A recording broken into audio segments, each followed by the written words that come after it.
மனசு கஷ்டமா இருக்கு. பிளாக் வேற பண்ணிருச்சு. அது பிளாக் பண்ணிருக்குன்னா நீ கரெக்டா இருந்திருக்கன்னு அர்த்தம். அது உன்னை ஃபாலோ பண்ணுச்சுன்னா தான் நீ ஏதோ ராங்கா இருக்க அப்படின்னு அர்த்தம். சேமாவை ஃபாலோ வந்து நாங்க அவாய்ட் பண்ணுவோம். நம்மள ஃபாலோ பண்ணிருக்கணுமே, ஏன் பண்ணலன்னு நினைப்போம். ஆமாயா, சிரிக்கிறா மாதிரியா? யாருப்பா அது விஜில் ப்ரோ வந்து பிளாக் பண்றது? இல்ல, என்ன யாரும் ஸ்டார்ட் பண்ணல, என்ன பிளாக் பண்ணிட்டாங்கன்னு. இல்ல அதான் யார் பிளாக் பண்ணதுன்னு கேக்குறேன். அது பிக் பாஸ் வந்தோட போயிடு விஜிலாண்டி. அது அனுன்னு ஒரு பொண்ணு இந்த குரூப்புக்கு தொல்லை தீர்ந்துது சாமி. ஆமா ஆமா. பேசாம காய்ஸ் நம்ம ஒரு ரெக்வஸ்ட் லெட்டர் கொடுக்கலாம் பிக் பாஸ். எப்படா நீ ஆரம்பிப்ப? பாதி கூட்டத்தை வலிச்சுன்னு போடா. எல்லாம் ஒண்ணு நோட் பண்ணுங்க, நீங்க எல்லாம் ஒண்ணு நோட் பண்ணுங்க. பிக் பாஸ் ஆரம்பிச்சு இங்க இருந்து ஒருத்தன் போயிருவான். ரெண்டு பேரு இல்ல இல்ல, ஒரு பழைய ஆளு இன்னொரு நாள் புதுசா போவான். அன்பு ஓகே, இன்னும் தெரியாது யாரு, நீ கரெக்டா சொல்லு பாப்பா. என்னதான் சொல்றீங்கன்னு தெரியுது எனக்கு. நான் அப்படி போக மாட்டேன். எனக்கு அந்த மாதிரி உட்காந்து ஊருக்கு அதை பேசுறது ஒரு மாதிரி கடுப்பா இருக்கும். நான் போக மாட்டேன். எனக்கு அது அப்படி. நேத்து என்ன பண்ணாங்க? அதானே பண்ணாங்க. அப்புறம் ஆமா, இல்ல விஜிலாண்டி சொல்லலாம். பிக் பாஸ் கதை விடுங்க, உங்க கதையை சொல்லுங்க கேட்போம் அப்படின்னு. அப்படி பேசினா கூட நல்லாதான் இருக்கும்.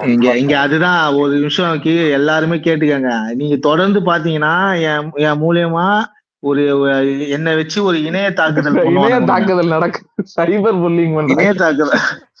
இவனுங்க எல்லாம் சேர்ந்து இந்த அப்ராணியான விஜிலாண்டிய நிக்க வச்சு, இவன் நீங்க தொடர்ந்து இந்த ஸ்பேஸ் கேட்டீங்கன்னா தெரியும், இவன் என்னமோ பெரிய பிளே பாய் போலடா ஊன்ற.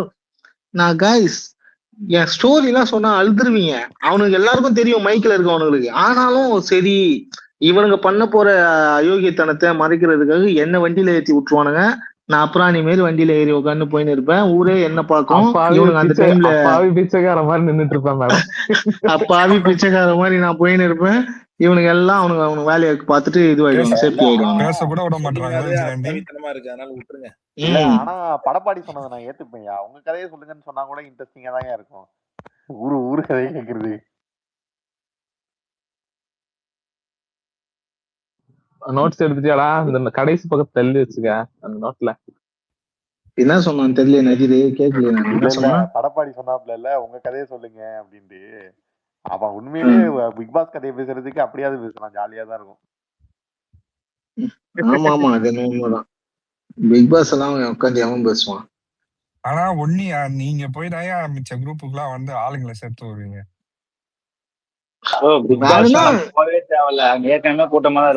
இல்ல பிக் பாஸ் சொல்ல, காலைல போன குரூப் சொல்றேன், நேத்து போன குரூப். நீங்க போய் தான் எல்லாம் டிவிக்கு வச்சு எல்லாம் வர்றது, அங்க உட்கார்றது.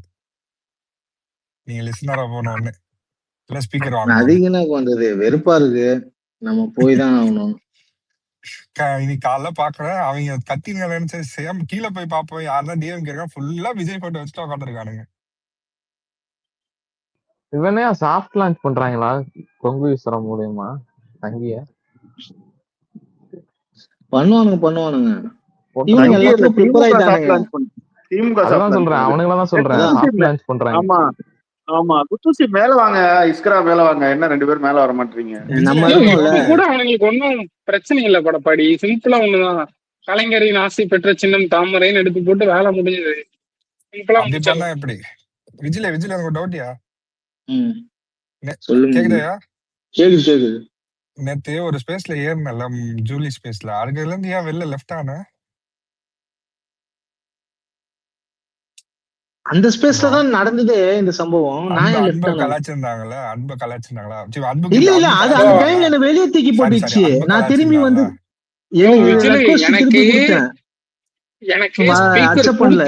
கொடுத்து அடுத்த செகண்ட் ரிமூவ் பண்ணிட்டான்டா கிஷோர். நாலு பேரை ஏத்துனாங்க விஜிலாண்டி. உன்னைய, நவீன, குமாரிய, என்னைய 4 பேரை ஏத்துனாங்க. நீங்க 4 பேர் ஏற்கனவே டிவிக்கேன்னு தெரிஞ்சிருச்சு. நான் வந்து இந்த ப்ரொஃபைல் பிக்சர் இது என் பிக்சர் வச்சிருக்கனால அவனுக்கு வந்து உங்க 3 பேரும் இறக்கிட்டானுங்க. இறக்கிட்டு அன்பு என்ன தூக்கி போட்டுது. நான் அதுக்கப்புறம் திரும்பி உள்ள வந்தேன். தூக்கி எல்லாம் போடல, எல்லாரும் ஒரே நேரத்துல குமாரி நவீன் 3 பேருமே இறக்குனாங்க. என்னை இறக்குனானுங்கடா, நான் ஸ்கிரீன்ஷாட் எடுத்து வச்சிருக்கேன். நான் ரெக்வஸ்ட் கொடுத்துட்டு கையடிச்சுனே அந்த காங்கிரஸ்கார மாதிரி கண்டிப்பால கட்சி வரையும். அதுக்கப்புறம் என்னைய வச்சு கார்னர் பண்ணி பேசலாம்னு நினைச்சாங்க. அகிலன்ட்ட நான் போனா கரைஞ்சிருத்தா இடையில பூந்து கரைஞ்சிருத்தா இதுல இருக்கும் போல இருக்கு. வேகமா மேல வந்து ஐயோ மாட்டிக்குவாங்க, நம்ம ஆட்கள் மாட்டிக்கிட்டாங்க, நான் வந்து காப்பாத்துறேன் அப்படின்னு வந்தாப்புல வந்து அகிலன் திட்டினார் தெரியுமா? அன்பு ஞாபகம் இருக்கா? அவன் சரியான கிழட்டு அவனுக்கு. அவன் அந்த ஸ்பேஸ் டிஎம்கே ஸ்பேஸ தாண்டி எதுவுமே பேச தெரியாது. நல்ல கட்ட குரல்ல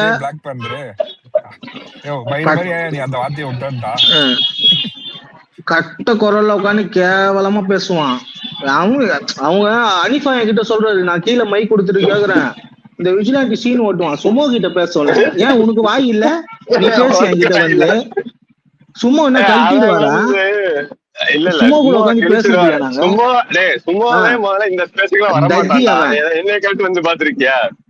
அதுதான் அவனே உட்காந்து இங்க உட்காந்து கேட்டுட்டு என் வாய்ஸ் வந்து அந்த மாதிரி இதை கூழாங்கல்ல போட்டுன்னு உட்காந்துக்கிறேன்ட்டு எனக்கு மைக் கொடுக்காம கீழே உட்காந்து கமெண்ட் கொடுத்துனுக்குது நாய். அன்னைக்கு மியூட்டை போட்டு திட்டிட்டு ரிமூவ் பண்ணி விட்டுச்சு. அவர் ஏதோ ஆகச்சிறந்த தைரியசாலி மாரி அவரை பார்த்து ஓட போற மாரி இந்த ஓஸ்ட் மியூட் போட்டுன்னு உட்காந்துக்கிறேன் இந்த ஓஸ்ட் தற்கூரி இது வந்து சொல்லுது, சும்மா கிட்ட பேசு, எங்க கிட்ட எல்லாம் வந்து பேசுறேன்னு கழட்டிடுவாரு சும்மா. போலீஸ் எஸ்டே சூர்யா மாதிரி தான்டா டே அனிஃபா, போலீஸ்ன்ற மாதிரிதான் சுட்டுட்டு போயிடுவேன். நீ ஹனிஃபா சொல்லாதயா, அப்புறம் அங்க போய் சொல்லுவான், நான் கீழே போனாலே என்ன பார்த்து அவனுக்கு இது பண்றானுங்க, என்ன பார்த்து ஃபிகர் ஆகுறானுங்க அப்படிமா. அந்த வாய்ஸ்ல கரும முடிச்ச மாதிரி இருக்கும் அன்பு, வரும் சைடு கரும முடிச்ச மாதிரி இருக்கும் வாய்ஸ், அதுல வேற கேட்க முடியாது அன்பு.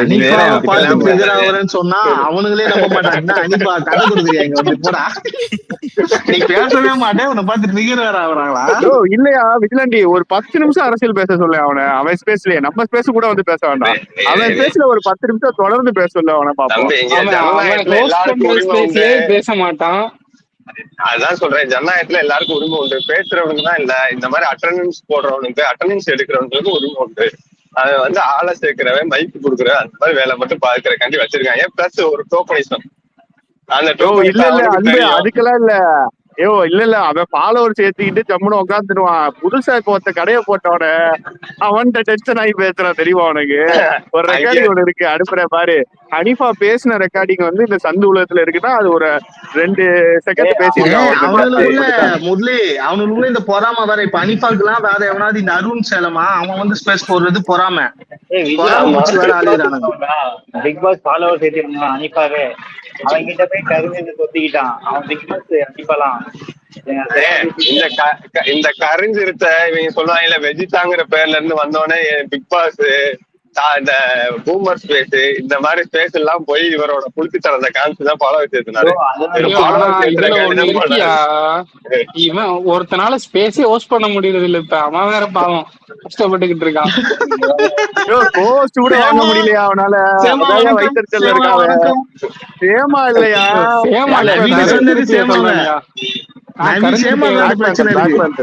கரைஞ்சிருப்பேன் சொன்னேன். ஏமா நேத்து கூட ஸ்பேஸ் போட்டாரு. இல்ல பிளாக் பேண்டர்லாம் வந்து ஒருத்தர் இன்ட்ரோடியூஸ் பண்ணான் பேசுறேன். வந்து பிக் பாஸ்ல பிளாக் பேண்டர் இன்ட்ரோடியூஸ் பண்ணான்.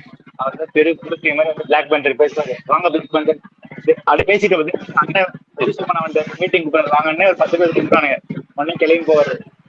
பில்டப் பிக் பாஸ் பேசல இவன் எமினமு வேற ஒருத்தர் இருப்பான். 3 பேர் வந்து பிக் பாஸ் பேசல பெண்ணியம் பேசுவானுங்க, இது பேசுவானுங்க. அப்புறமேட்டு தான் பிளாக் பேண்டருக்கு அதெல்லாம் ஊருக்கு தெரிஞ்சு ஆரம்பிச்சு அவன் பேசின பெண்ணியம் தான். பிக் பாஸ் ஸ்பேஸ்ல தான் ஃபாலோவர்ஸ் ஏத்திருக்கானுங்க அன்பு. ஆமாண்டா, அங்க ஏத்தலாம்டா, அங்க ஃபாலோவர்ஸ் ஏத்தலாம், யூடியூப் சேனல் ஆரம்பிச்சு இது பண்ணலாம். ஒரு பெரிய கிரௌட் அது.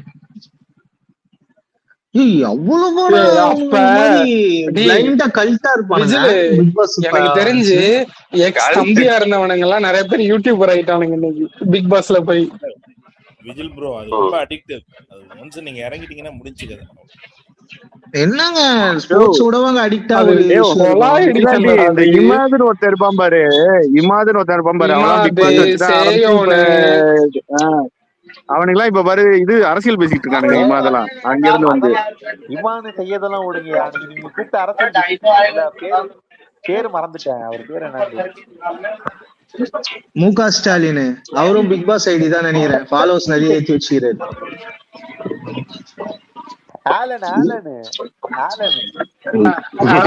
பிக் பாஸ்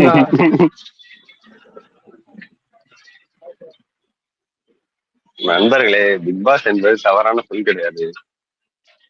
இல்ல இல்ல அன்பே, பிக் பாஸ் போறது பேசுறது எதையுமே யாரும் கிண்டல் பண்ணல. ஆனா இந்த வாட்டி அவனுக்கு போய் பிக் பாஸ்ல உட்கார்ந்த உடனே ரெக்கார்ட பண்ணுங்கடா. தோத்துட்டு பிக் பாஸ் பார்க்க ஆரம்பிச்சுட்டானுங்க, இவங்க வாழ்க்கை இனிமே பிக் பாஸ் தான் அப்படின்னு அதை ட்ரெண்ட் பண்றோம். அவனுக்கு பிக் பாஸ் உள்ள போனதாவே இருக்கட்டும், ரிட்டர்ன் இந்த பக்கம் வரக்கூடாது.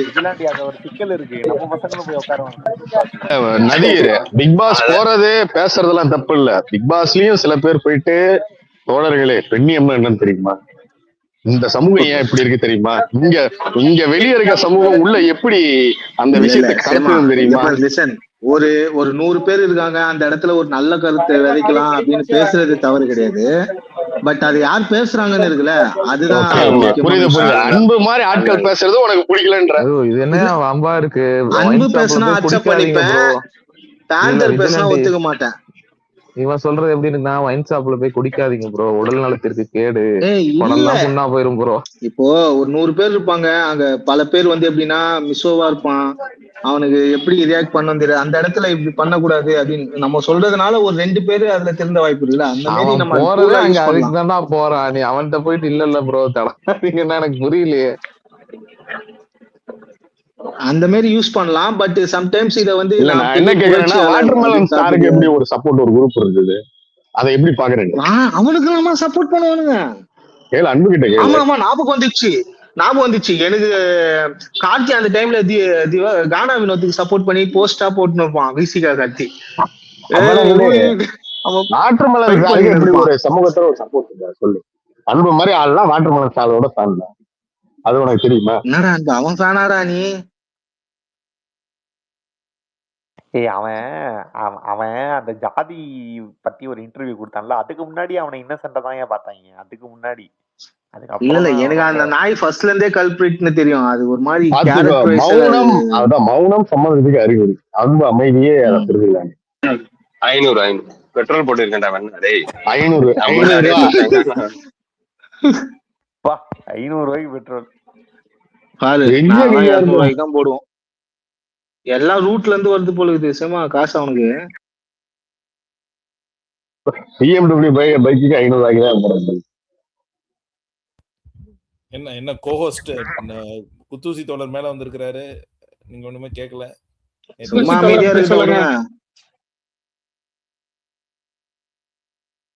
என்ன நவீன்? இல்ல அவரு பேசுங்க, நான் சொன்னாதான் பேசுவாரு அவரு. இல்ல புது பழக்கத்தினமே உருவாக்கலான்னு இருக்கேன். எப்படின்னா இனிமே வரவங்க யாரு, எந்த ஜெனரேஷன், நீங்க என்ன அரசியல் பேச போறீங்க கேட்கலாம். அப்படி பார்த்தா சேமா நீங்க உண்மையை சொல்ல வேண்டிய நிலைமை வந்துருமே சேமா. ஏங்க நான் ஜென்சிங்க, நான் 97, நான் ஜென்சி. எனக்கு இவரு குத்தூசி என்னன்னு கேளுங்க. உன்னோட 2 வயசு தெரியலையா, பூதம்க்கு மேல வந்துட்டு கீழே போயிட்டு இருக்காரு. நல்ல மனுஷன், பயங்கரமா பேசுவாரு. பேச விட்டீங்கன்னா கேட்டுனே இருக்கலாம். எனக்கு மிக்ஸ் ஆயிருக்கு முதல் 2 வாட்டி வந்தப்போ. பூதம் தான். ஆமா நான் பயங்கர இன்ஸ்பயர் ஆயிருக்கேன் ஒரு ஸ்பீச்ல. பேசுங்க பூதம். என்னையா திடீர்னு நானே எனக்கு பாதி கிளிச் ஆகி பாதி கேட்க மாட்டேன். அதனாலதான் நான் 2 வாட்டி கீழே போயிட்டு வந்தேன். உணர்வாய் சொல்றேன், செமையா பேசுவாரு பூதம். நிறைய பாருங்கயா, குத்தூசி லாஃபே மோதி எல்லாம் போடுறான். நீங்க எல்லாம் சேர்ந்து எனக்கு கலாய்க்கிறீங்க.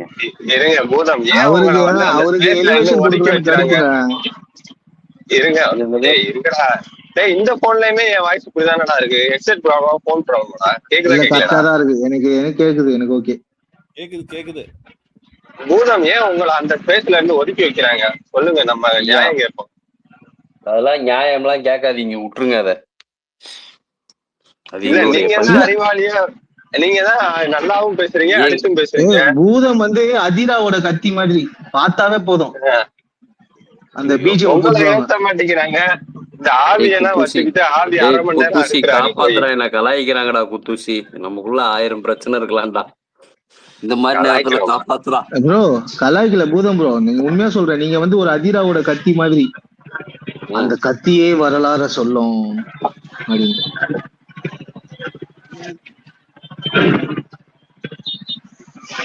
பேசுங்க. நான் ஏதோ ஜாலியா பேசிட்டு இருந்தீங்களே வந்து பேசத்தான்னு வந்தையா. யாரோ பிக் பாஸ் போறாங்க நீங்களே, யாரு போறாங்க அப்படின்னு அன்பு கேட்கலான்னு வந்தேன். அன்பு குத்தூசி பிக் பாஸ் டூருக்கு போறாங்க, குத்தூசியை பேர் நான் கட்ட போறாங்க. கூப்பிட்டேன். குத்தூசி பிக் பாஸ் போனா செம்மையா இருக்கும். நல்லா போல டிஆர்பி ராஜா போறாரு, அவர் தான் ஃப்ரீயா இருக்காரு. அவரும் எம்பி ஸ்டாலின் போறாங்க. முக ஸ்டாலின் போறாரா? டிஆர்பி ராஜா அது போயிட்டு வயசான அப்புறம் கேட்டகரியில. டிஆர்பி ராஜா போயிட்டு அப்புறமா இன்டர்நெட் இயங்காம போயிருண்டா. ஆனா ஸ்டாலின் பிக் பாஸ் காமிச்சுட்டா அருமையா இருக்கு பாக்கவே. நானே போய் பாப்பேன் ஒரு சீசன், நல்லா இருக்கும். ஆமாயா, சும்மா தானே இருக்காரு, அங்க கூட போயிட்டு வரலாம். அதுங்களா பிக் பாஸ்ல அவரு இல்ல காய்ஸ், அவரால கண்டஸ்டன்டா போக முடியாது, ஆங்கரா போலாம். விஜய் சேதுபதி ரீப்ளேஸ் பண்ணலாம். அங்க போய் சும்மா அனுப்பிச்சு விட்டுறாங்க, ஃபர்ஸ்ட் வீக்ல அனுப்பிச்சு விட்டுறாங்க சும்மா. இல்ல அதுதான் சொல்றேன், ஆங்கரா போலாம். விஜய் சேதுபதி மேல இல்லையா கம்ப்ளைண்ட் சொல்றாங்கல, இவரை ரீப்ளேஸ் விஜய் பண்ணலாம். பிளேயராவே போலாம். நம்ம சபரிசன் கிட்ட சொன்னா ஸ்ட்ராட்டஜி போட்டு கொடுத்துருவோம், அருமையா போலாம். இதுதான் நீங்க தப்பு பண்றீங்க. ஆங்கரா இருந்து கமலஹாசன் எப்படி அவரோட அரசியல் ஸ்ட்ராட்டஜிய ஆங்கரா இருந்து இப்போ ஒட்டுமொத்த 8 கோடி மக்களுக்கும் அத இது பண்ணாரோ, தெரிய வச்சாரோ, அந்த மாதிரி இவரும் பண்ணலாம். இதுவும் ஒரு ஃபியூச்சர் பில்ட் பண்ண நல்ல ஸ்ட்ராட்டஜி. ஒட்டு கொத்தனா என்னடா அது? ஒட்டு மொத்தக்கு ஒட்டு கொத்தன்னு வந்துச்சு. சென்னை ஸ்லாங்க கிண்டல் பண்றியாடா படப்பாடி? தெரியும்டா நீ ஒட்டு கொத்தன்னா என்னன்னு தெரியல, கேட்கலாம். துண்டு சிச்சுவேஷன் பேசலாமா? அங்க இருக்க ஆங்கர்ஸ் எல்லாம் விஜய் சேதுபதி பேச மாட்டாங்க, அப்படி ஜாலியா பேசினே போவான்ல. ஆஹா, பேப்பர் கையில வச்சுன்னு பாரு. இந்த பப்ளிக் இந்த ஃபேன்ஸ் ஏதாவது கேள்வி, அடுத்தது நீங்க இந்த கேள்வி தானே கேட்க போறீங்க, தெரியும் உட்காருங்க அப்படின்னு. அதுவே செமி ஸ்கிரிப்டட் தானடா, அதுவே செமி ஸ்கிரிப்டட் தானே. கூப்பிட்டு அவர் அடிக்கடி டார்க் ரூம்ல கூப்பிட்டு ஐயா டாக் பேக் எல்லாம் இருக்குங்க, அதுல ஆங்கர் விஜய் சேதுபதி அப்படியே சொல்றது வந்து அப்படின்னு சொல்றேன். அது வந்து இது ஷூட் பண்ண இது, அது வந்து லைவ் கிடையாது, ஷூட் பண்ணது. அவங்க ஷூட் பண்ணிப்பாங்க, அவ்வளவுதான். அதுல என்ன வேணா சனிக்கிழமையே ஷூட் பண்ணிருப்பானுங்க. ஆமா, அது எல்லாருக்கும் தெரியும். ஏதாவது தெரியாத மாதிரி வந்து சொல்லாதீங்க. ஆனா நீ சொல்றது சொல்றேன், டைமிங் கவுண்டர் கொடுக்கறதெல்லாம் ஷூட் பண்றது ஆல்ரெடி இதான், இப்படிதான் பேச போறோம், இப்படிதான் நடக்க போகுதுன்றது. அதுல என்ன போயிட்டு நீங்க புதுசா பேசுறதுக்கு அப்படிலாம் ரெப்ளை எல்லாம் பண்ண முடியாது. இப்ப என்ன பண்றீங்கன்னா மூகாஸ்ட் சப்போர்ட் பண்ணிட்டு விஜய் சேதுபதி அடிச்சு இருக்கீங்க. ஆமா, என்ன இருந்தாலும் அவர் ஒரு முன்னாள், அவரை போய் நீங்க இப்படி அடிச்சீங்க.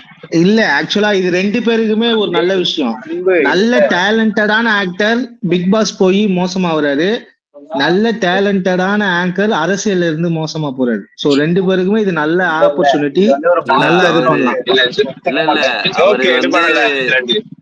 இல்ல அவர் மோசமான அரசியல்வாதி ஆயிதான் இதுக்கு போறாரு பிக் பாஸ். இல்ல பாருங்க, சப்போஸ் நீங்க யாரு கூட அவரை கம்பேர் பண்ணலாம்னா, வாய்ப்பிழந்த நடிகர்கள்லாம் இருப்பாங்கல்ல, அவங்க பிக் பாஸ்க்கு போவாங்கல்ல. ரஜினிகாந்த் கூட கம்பேர் பண்ணலாம். ரஜினிகாந்த் சொல்லிடுறேன் தோழர்களே, அந்த கவுண்டர் மட்டும் நல்லா இருக்கும். ஹோஸ்ட் பண்ணும்போது பேசும்போது நீங்க இதை எல்லாத்தையும் சாதாரணமா பார்க்கலாம். இந்த பிக் பாஸ்ன்ற இந்த சேனல், இந்த ஷோ முதற்கொண்டு எங்க அப்பா கருணாநிதியாலதான் துவக்கப்பட்டது. ஓகேவா? இதுக்கு எல்லாத்துக்கும் காரணம் கருணாநிதி இருக்கணும். நீ வந்து கட்டுரை மாதிரி சொல்லக்கூடாது. சேமா ஓகே, முன்னாடியே சொல்ல வந்த நான் கூட சரி என்னோட ஹியூமர் சென்ஸ் சட்டையை கிழிச்சுன்னு வர முன்னாடியே வந்து நான் சொல்ல போறேன், எல்லாரும் சிரிக்க போறாங்கனாவே எங்க நீ சொல்லு பாப்போம், நாங்க சிரிக்கிறோம் இருப்பாங்க.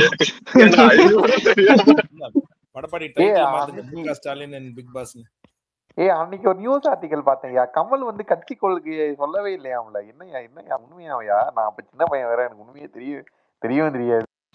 சொன்னா நீங்க எல்லாம் காப்பி அடிச்சு எனக்கு போட்டிக்கு ஒரு கட்சி உருவாக்கிட்டா. இல்ல நதீர், அவன் சொன்னாலும் உனக்கு புரிஞ்சிருக்காது, அதனால அவன் சொல்லல. அவன் சொன்னா மட்டும் உனக்கு புரிஞ்சிருவான். சொல்லு பாப்பா. அது கரெக்ட் தான். என்ன விஜிலாண்டி கொட்டாய் விட்டு நவீன கலாய்க்கிறியா? புரியலையா? சரி நம்ம வீட்டுல இல்லையா? நல்லா இருக்கும். இதுலயே பவர் வந்து எங்கிட்ட தான் இருக்கு. இப்ப ரிமூவ் பண்ணிடுவான் பாத்துக்கோண்டா. சசிகலா இவங்க எல்லாம் போட்டு ஒரே இதுவா போட்டாச்சு. செம்ம ஜாலியா. என் நண்பன் ஒருத்தன் ஸ்பேஸ்ல பேசணும்ன்றான். ஆனா நீங்க வந்தாவே ரிமூவ் வச்சிருக்கீங்க. என்னையா காலையில இருந்து உங்களுக்குள்ளே பேசிட்டு இருக்கீங்கன்னா திமுக காரணம் வம்புலுங்க. போர் அடிக்குது காலையில. அதுக்குதான் நண்பன் பேரு சொன்னாவே டென்ஷன் ஆவானுங்க. அவன் வேற நேத்து வேற மெசேஜ் அனுப்பிச்சான், நான் வரேன்டா நீ லிங்க் அனுப்பிச்சுடுறா. நான் வேணா குத்தூசி கொஞ்ச நேரம் வம்புலுக்கவா? பிரகா குத்தூசி அபிஷியலா கம்ப்ளைண்ட் வர கொடுத்துட்டாங்களாம் அவன் மேல.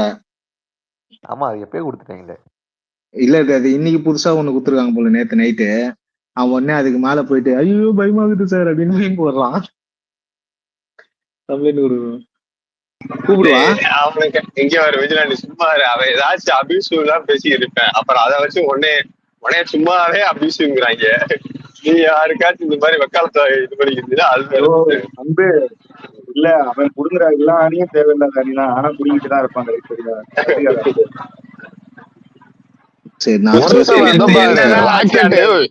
இல்ல அதோ பாரு அன்பு ராக்கெட்டு நண்பன், பிரகா நண்பன், பாத்துக்கோ எல்லாருமே நண்பர்கள் தான். திமுக காரன்னா ஸ்ட்ரெயிட்டா போய் ஆர்கேஓ போட்டு யூ கான் சீ அப்படின்னு சொல்ல முடியுமா? எல்லாமே நண்பர்கள் தான். இல்ல இது என்னன்னா அக்கிஸ்ட் கூட எல்லாம் ஃப்ரெண்ட்ஷிப் வச்சிருக்கல, அதுக்காக சொன்னேன். அகிலேஷ் கூட ஃப்ரெண்ட்ஷிப் வைக்கலாம். அவன் பின்னாடி பேசிட்டான் பத்தி. அக்யூஸ்டா? ஓகே அக்யூஸ்ட் எனக்கு எல்லாருமே நல்லவங்க தான். அவங்க இருக்க பாத்து கமல் மாதிரி பேசுறாடே. இல்ல அப்படின்னு பார்த்தா அந்த வெஞ்சர் என்ன அசிங்கமா திட்டினான். அவன் உள்ள உட்காந்து பேசலையா? ஓகே அவ்வளவுதான். நீ முடிவு சொன்னாலும் சரி அவன் கூட உட்காந்து பேசு. அவன் என்ன வார்த்தை சொன்னான்னு எல்லாருக்கும் தெரியும்.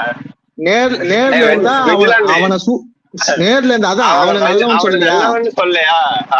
ஆமா லிட்டரலா அவன் ரொம்ப தமிழ்லயே மிகவும் கொச்சையான வார்த்தையை யூஸ் பண்ணி என்ன திட்டினான்.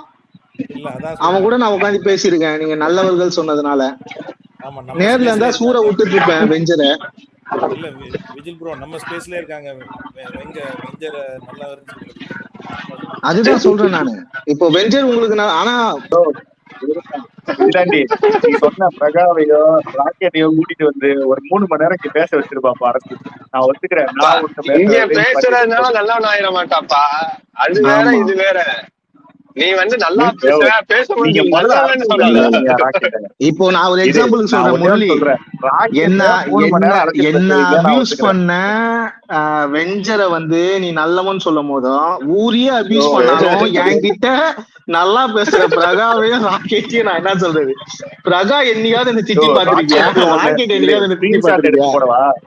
ராக்கெட் திட்டி இருக்காங்க என்ன தெரியும். அவன் என்ன டிஎம்ல கூட தான் அசிங்கமா திட்டுறான். அதுக்கு என்ன பண்ண முடியும்? நானும் அவனை அசிங்கமா திட்டேன், டேலி ஆயிடுச்சு. பட் இந்த வெஞ்சர் வந்து பேசுற வார்த்தைய யாருமே அது ஒண்ணு இல்ல சிவன். என் ஃபேமிலி அவனும் அவன் ஃபேமிலி நானும் அசிங்க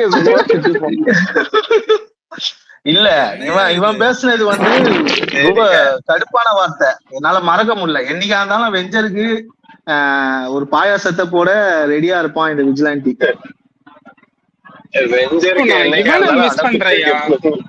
இவனை மிஸ் பண்றேன். இந்த ஆர்கே இருப்பான் தெரியுமா, சங்கி ஒருத்தன். அவன் தான் அருமையா தெரியுமா. கடைசியா நவீன் அவன் என்னமா சொன்னான், ஒரு ஸ்பேஸ்ல தொடாத ஸ்பேஸுக்கு வந்தான். போடா சங்கி அப்படி இப்படின்னு திட்டி விட்டேன்.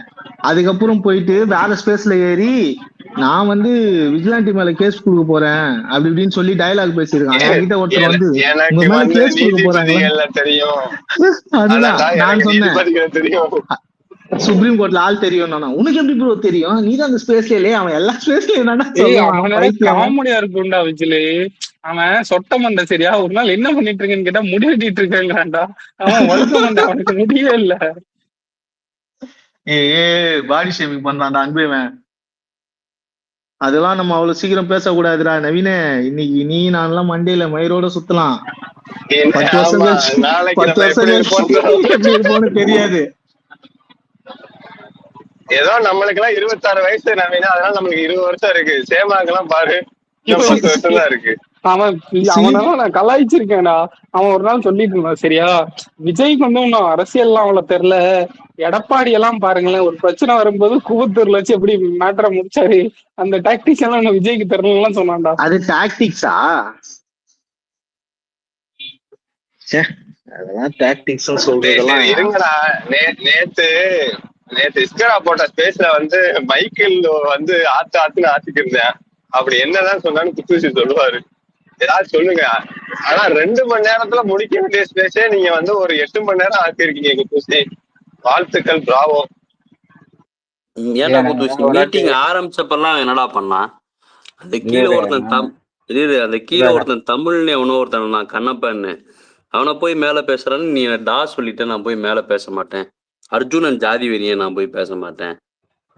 அர்ஜுன்லாம் வந்தானா நேத்து? ஆமா ஆமா அர்ஜுனா வச்சுன்னு எப்படி ஸ்பேஸ் நடத்துனீங்க நீங்க? நேத்திக்கு அவனுங்க என்ன தெரியுமா பேசினானுங்க, இவங்க ஏதாவது கருத்து சொல்லுவாங்க, சிலம்பரசன் ஆதவன் எல்லாம். ஆமா ஆமா நீங்க சொல்றதெல்லாம் சரிதான், இருந்தாலும் நான் இதை இப்படி பாக்குறேன்னு உருட்டான். என்ன சொல்றதுன்னே தெரியல அவனுக்கு. மைக்கேல் அண்ணன் நேத்து நல்லா தெளிவா பேசினாரு குத்தூசி தோழர். நான் கொஞ்ச நேரம் கேட்டேன். தெளிவா பேசுறாரு. மைக்கேல் அண்ணன் மாதிரி தெளிவா பேச முடியாது.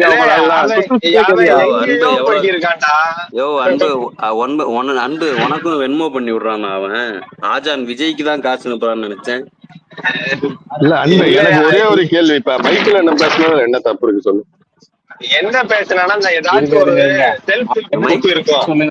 மைக்கேல் பேசுனதுல ஏன் தப்பு இல்லன்னா, ஆதன் பேசுனதை அப்படியே பேசினான் அவன். குட்டி கேட்டு வந்து புதுசா என்ன பேசினான் அவர் மைக்கேல் என்ன சொல்ல சொல்லுங்க, அது வந்து யாராலையும் சொல்ல முடியாது.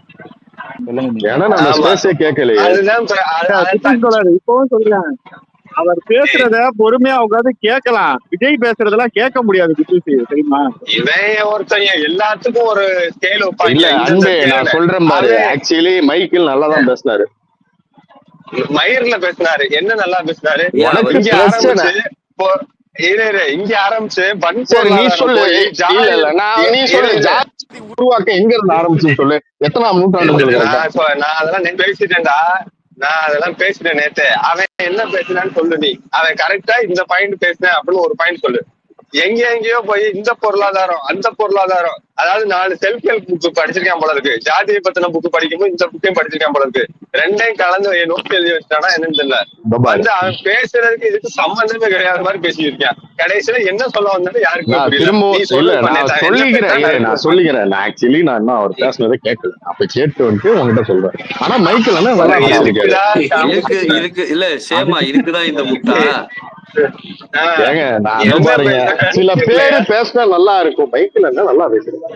இல்ல ஆக்சுவலா சேமா நேத்திக்கு அவர் என்ன தெரியுமா சொன்னாரு, ஆதனும் ஒரு நிமிஷம் அன்பு கொஞ்சம் மியூட் போங்களேன், பேக்ரவுண்ட் நாய்ஸ் வருது. அவர் நேத்திக்கு சொன்னது என்னன்னா, எப்படி சொல்றது, ஆதன் ஒரு அரை மணி நேரம் பேசினான்னா திருப்பி அதையே வேற ஒரு வார்த்தையில பேசிட்டு கடைசியா ஒண்ணு சொன்னாரு, இதெல்லாம் உண்மைதான் நீங்க சொல்றதெல்லாம், ஆனா மோட்ஸ் ஆஃப் ப்ரொடக்ஷன் வேற, சோசியல் ரிலேஷன்ஷிப் வேற அப்படின்ட்டாரு. இல்லைன்னா ப்ரொடக்ஷன் ரிலேஷன்ஷிப் வேற, என்ன சோசியல் ரிலேஷன்ஷிப் வேற. இன்னைக்கு வந்து ப்ரொடக்ஷன் ரிலேஷன்ஷிப் மாறினாலும் சோசியல் ரிலேஷன்ஷிப் அப்படியே இருக்கு, அதுதான் ஜாதி அப்படின்ட்டாரு. இல்ல நீங்க சொல்றத இல்ல அவர் பேசின வார்த்தைகளை நான் டைரக்டா கேட்கல, என்னால சொல்ல முடியும். ஆனா மைக்கேல் நல்லா பேசுறாரு, எனக்கு நம்பிக்கை இருக்கு. இல்ல பூதன் தோழர் ஒரே நிமிஷம் இருங்க, நல்லா இருங்க, நான் சொல்லிக்கிறேன். இங்க பாருங்க, நான் இப்போ சொல்றேன், உங்களுக்கு அவர் பேசின வார்த்தைகள் பிடிக்காம இருக்கலாம், அவர் பேசின தப்புன்னு தோணலாம். ஆனா அவர் மாதிரி எடுத்துரைக்கிறதுக்கு நீங்க என்ன கத்துக்கிறீங்களோ இன்னும் நிறைய பேர் இருக்கலாம். அதுதான் என்னோட பாயிண்ட். எப்பவுமே நான் அதான் சொல்லுவேன், அவர் பேசுற மாதிரி நீங்க பேசணும். அப்படி எல்லாம் பேசாதீங்க, கழுவி ஊத்துவாங்க. அன்னைக்கு காதல் டாபிக்ல வந்துட்டு பேசுறான்னா அவர் கூட சுத்தாம எங்க கூட சுத்திட்டு இருக்கீங்க. இருங்க பூதம், அன்னைக்கு அந்த ஆளு வந்துகிட்டு ஒரு பொண்ணோட டிரான்சிஷன், அது வந்து இளவர் வயதுல எப்படி இருக்கும், ஸ்கூல் படிக்கும் போது எப்படி இருக்கும். அன்பு நீ என்ன வேணா சொல்லு, கம்யூனிஸ்டுக்குள்ளேயே அவருக்கு ஃபேன்ஸ் இருக்காங்க. அன்பு இல்ல சொல்லாத, நான் அப்பவே சொன்னேன், என்னடா பொண்ணு மட்டும் இப்படி, நானும் தான் பையன், எனக்கும் தான் டிரான்சிஷன் இருக்கு அப்படின்னு சொன்னேன். எல்லாம் 4-5 பேர் கேட்டுட்டு சொன்னாங்க, யாரா அவன் கிருக்கேன் டிரான்சிஷன் பொண்ணை வந்து அவன் பொண்ணாவே பார்க்க மாட்டானா, அதையும் ஒரு பொருளா தான் பார்ப்பானா, நீ அதுக்கு வேற பேர் லவ் டாபிக்லாம் பார்த்து போவாரு, பேசிக்கிறான். வேற டாபிக்லாம் என்ன போவாரு. வேற குத்தூசி டாபிக்? சொல்றாரு, அன்னைக்கு உட்காந்து நீ ஃபயர் வேற வச்சுக்கிட்டு டாபிக் போற. வந்தீங்களா நீங்க? இல்ல ஏய் நான் இதோ வந்து பாருங்க சேமா இங்க பாரு, அவர் எனக்கு வந்து கருத்தை நான் பேசல. அந்த நல்லா குழந்தைய உன்னையான கையில புரிஞ்சுக்கோ. வாங்கும்போது என் கண்ணுல இரு இருந்து கண்ணீர் அன்பு, வந்து அவன் என்ன பைத்திய மாதிரி பேசுறா, நீ பேசாத. என்ன ஒரு நிமிஷம் பேசுற? இரு அப்பா, முதல்ல பைத்திய மாதிரி பேசாத, முதல்ல நல்லா புரிஞ்சுக்கோ. அவர் பேசுற கருத்து மேட்டர் என்ன இல்ல. நீ மியூட் பைத்தியம் போட்டு அவர் மாதிரி பேசியா எடுத்து நீ? வைக்கிற ஸ்டைல நான் என்ன பேசுறேன்னு முதல்ல புரிஞ்சுட்டு பேசியா. அவர் பேசுற ஸ்டைல அடாப்ட் பண்ணியா, அதை முதல்ல புரிஞ்சுக்க. அவர்களை சாந்தமாக நான் உரையாடு. நான் என்ன பேசினேன்னு பேசிட்டு நீ கேட்டுட்டு பேசு. அன்னைக்கு உட்கார்ந்து பேசினதுக்கு ஆளாளுக்கு வந்து மைக்கில் என்ன சூப்பரா பேசுறீங்க, ஃபயர் வருது, ஐயோ அவர் சொன்னது செமையா நான் இருந்துச்சுப்பா, இப்பவும் அவர் சொல்றேன், சொன்னது மைக்கில் அண்ணே கரெக்டா சூப்பரா தான் இருந்துச்சு. பேசுறாரு, அதுல எல்லாம் டவுட்டே வேணாம். மைக்கில் அண்ணே நல்லா பேசுறாரு. இந்த இருப்பான் தெரியுமா நம்ப, அவன் என்ன பண்ணுவான் திமுக ஹாஸ்டல்ல வந்து அடிக்க, அதுதான் முரளி பண்ணுறான் அவளை. அவளுக்கு வந்து மைக்கில் அடிக்கணும், நான் அடிக்கக்கூடாது, மத்த எல்லாரும் அடிக்கணும், அதுதான் நான் சப்போர்ட் பண்றேன் பாரு, இப்ப நீங்க எல்லாம் சேர்ந்து அவன் அடிங்க அப்படின்னு சொல்லிட்டு ஒரு கச்சா போட்டு போடலாம். இப்போ கக்கங்க போ குத்துசி. இல்ல விஷம் ஃபுல்லா விஷம். எங்க பூதத்தோழர் காணோம். இல்ல நான் வந்து இங்க பாருங்க, மைக்கில் பாக்குறதுக்கு முன்னாடி விஜய்க்கு எலிவேஷன் விடுவேன் குத்துசி. மைக்கில் பார்த்ததுக்கு அப்புறம் நான் விஜயை தாண்டி மைக்கில் தான் நான் வந்து என்னது ரசிக்கிறேன். விஜயா? நேத்து ஐயோ கூட விஜய்க்கு அசிங்கமா அடி வாங்கி திட்டுறான் கொடுக்கறதுக்கு கமெண்ட்ல வந்து புறம்போக்கு. அவனுக்கு நல்ல வார்த்தையே பேச வராது. அந்த நாயெல்லாம் எதுக்கு இருக்குது? அவரு துண்டை வச்சு ஒரு எலிவேஷன் கொடுப்பாரு பாரு விஜிலு, அதுக்கு தானோஸ் ஒரு மியூசிக் போடுவான் பாரு விஜிலு. அது அதெல்லாம் பார்த்துட்டு நீ பேசுறியா? தானோஸ் தான் அவங்க சாயபிங்கரு. தானோஸ் ரெக்கார்ட் பண்ணுடா அப்படின்ட்டு சாதாரணமா வரலடா. திமுக காரன்னா டூ ஃபான் அப்படின்னு தானோஸ் பிஜிஎம் போட்டு கொடுத்துருவான் பேக்ரவுண்ட்ல. நீ தானோஸ் இருக்கானா கீழே? தானோஸ் இருக்க மாட்டான், அவன் பாவம் பல்லு புடுங்கின பாம்பு மாதிரி என்ன பண்றதுன்னு தெரியாம தவிச்சுனுக்குறான். எந்த ஸ்பேஸ்ல அவனுக்கு ஸ்பேஸ்லயே அவனுங்களை அடிக்கிறானுங்க தானோஸ். அதுல விஜிலாண்டி நேத்தைக்கு அவர் பேசும்போது ஒண்ணு சொன்னாரு, இங்க இருக்கக்கூடிய சோசியல் ரிலேஷன்ஷிப் வேற, ப்ரொடக்ஷன் ரிலேஷன்ஷிப் வேறன்னு. மார்க்ஸ் வந்துட்டு அவர் இதை ஃபர்ஸ்ட் டிஃபைன் பண்ணும்போது அதாவது அவர் அந்த ப்ரொடக்ஷன் ரிலேஷன்ஷிப்ன்றதுல நீயும் நானும் எப்படி பேசிக்கிறோம், எப்படி பழகிக்கிறோம் அப்படின்றதையும் சேர்த்து தான் அதில் சொல்லியிருக்காரு. இவனோட வசதிக்காக என்ன பண்றான், மோட் ஆஃப் ப்ரொடக்ஷன் இல்லைன்னா ப்ரொடக்ஷன் ரிலேஷன்ஷிப்ன்றது வெறும் எக்கனாமிக்கலான ஒண்ணு, அப்ப சோசியலா உள்ளதுக்கெல்லாம் வேற ஒரு பேர் இருக்கு அப்படின்ற மாதிரி பேசுறான், சோசியல் ரிலேஷன்ஷிப்ன்றான். பட் எங்கேயுமே மார்க்ஸ் வந்துட்டு சோசியல் ரிலேஷன்ஷிப் தனியான்னு பேசுனது கிடையாது, அதை குடிப்படுறதுக்கு ஒரு டேர்ம் யூஸ் பண்ணது கிடையாது. ஸோ எனக்கு தெரிஞ்சது எங்க ஆளுங்களே நிறைய பேர் ஒத்துக்க மாட்டானுங்க. பட் ஆனா அவன் இந்த பாயிண்டை வச்சு பேசுறான், இதுவே தப்பு. இப்போ நிலப்பிரபுத்துவத்துல இப்ப சேமா வந்து நிலப்பிரபுத்துவ ஆளுன்னு வச்சுங்களேன். அவர் வந்து 1700 ஆண்டு பிறந்துட்டு வராரு. இப்போ முரளி வந்து 2015 பிறக்கிற ஆளு. அவங்க 2 பேரும் ஒரு இடத்துல நின்று வச்சு பேச வைக்கிறோம் நம்ம. அப்போ சேமங்கெல்லாம் வந்து சொல்லுவாரு, எங்க இதுல தெரியுமா எங்க பொண்ணெல்லாம் வேற லெவலு, எங்களுக்கு வந்து ஞாயிற்றுக்கிழமான வந்து இது சுடுசோறு போடுவாரு அப்படின்னாரு. முரளி என்ன சொல்லுவாப்புலன்னா, இல்ல எங்களுக்கு சனியா ஞாயிற்றுக்கிழமை லீவ் கொடுப்பாங்க முதல்ல அப்படின்னு சொல்லுவாரு. என்னது லீவ் கொடுப்பாங்களா அப்படின்னு சேவன் கேட்பாரு. நானும் அடிமையா இருக்கும், நீங்க லீவ் கொடுப்பாங்க. அப்போ அந்த ப்ரொடக்ஷன் ரிலேஷன் இருக்குல்ல, அது வந்து ஒரு மனிதனை டிட்டர்மைன் பண்ணணும். நீ எப்படி சிந்திக்கிறேன்றதே அதுல இருந்து தான் ஆரம்பிக்குது. அப்ப எனக்கு இருக்கிற கேள்வின்னா, இந்தியாவில இருக்க முதலாளித்துவம் வந்து மற்ற நாட்டுல இருக்க முதலாளித்துவம் மாதிரி வந்து ஒரு முதலாளித்துவமா இருக்கு. எவனோ கொட்டாய் விட்ட காண்டாயிடுவேன் சொல்லிட்டேன், ஒழுங்கா கேளுங்க.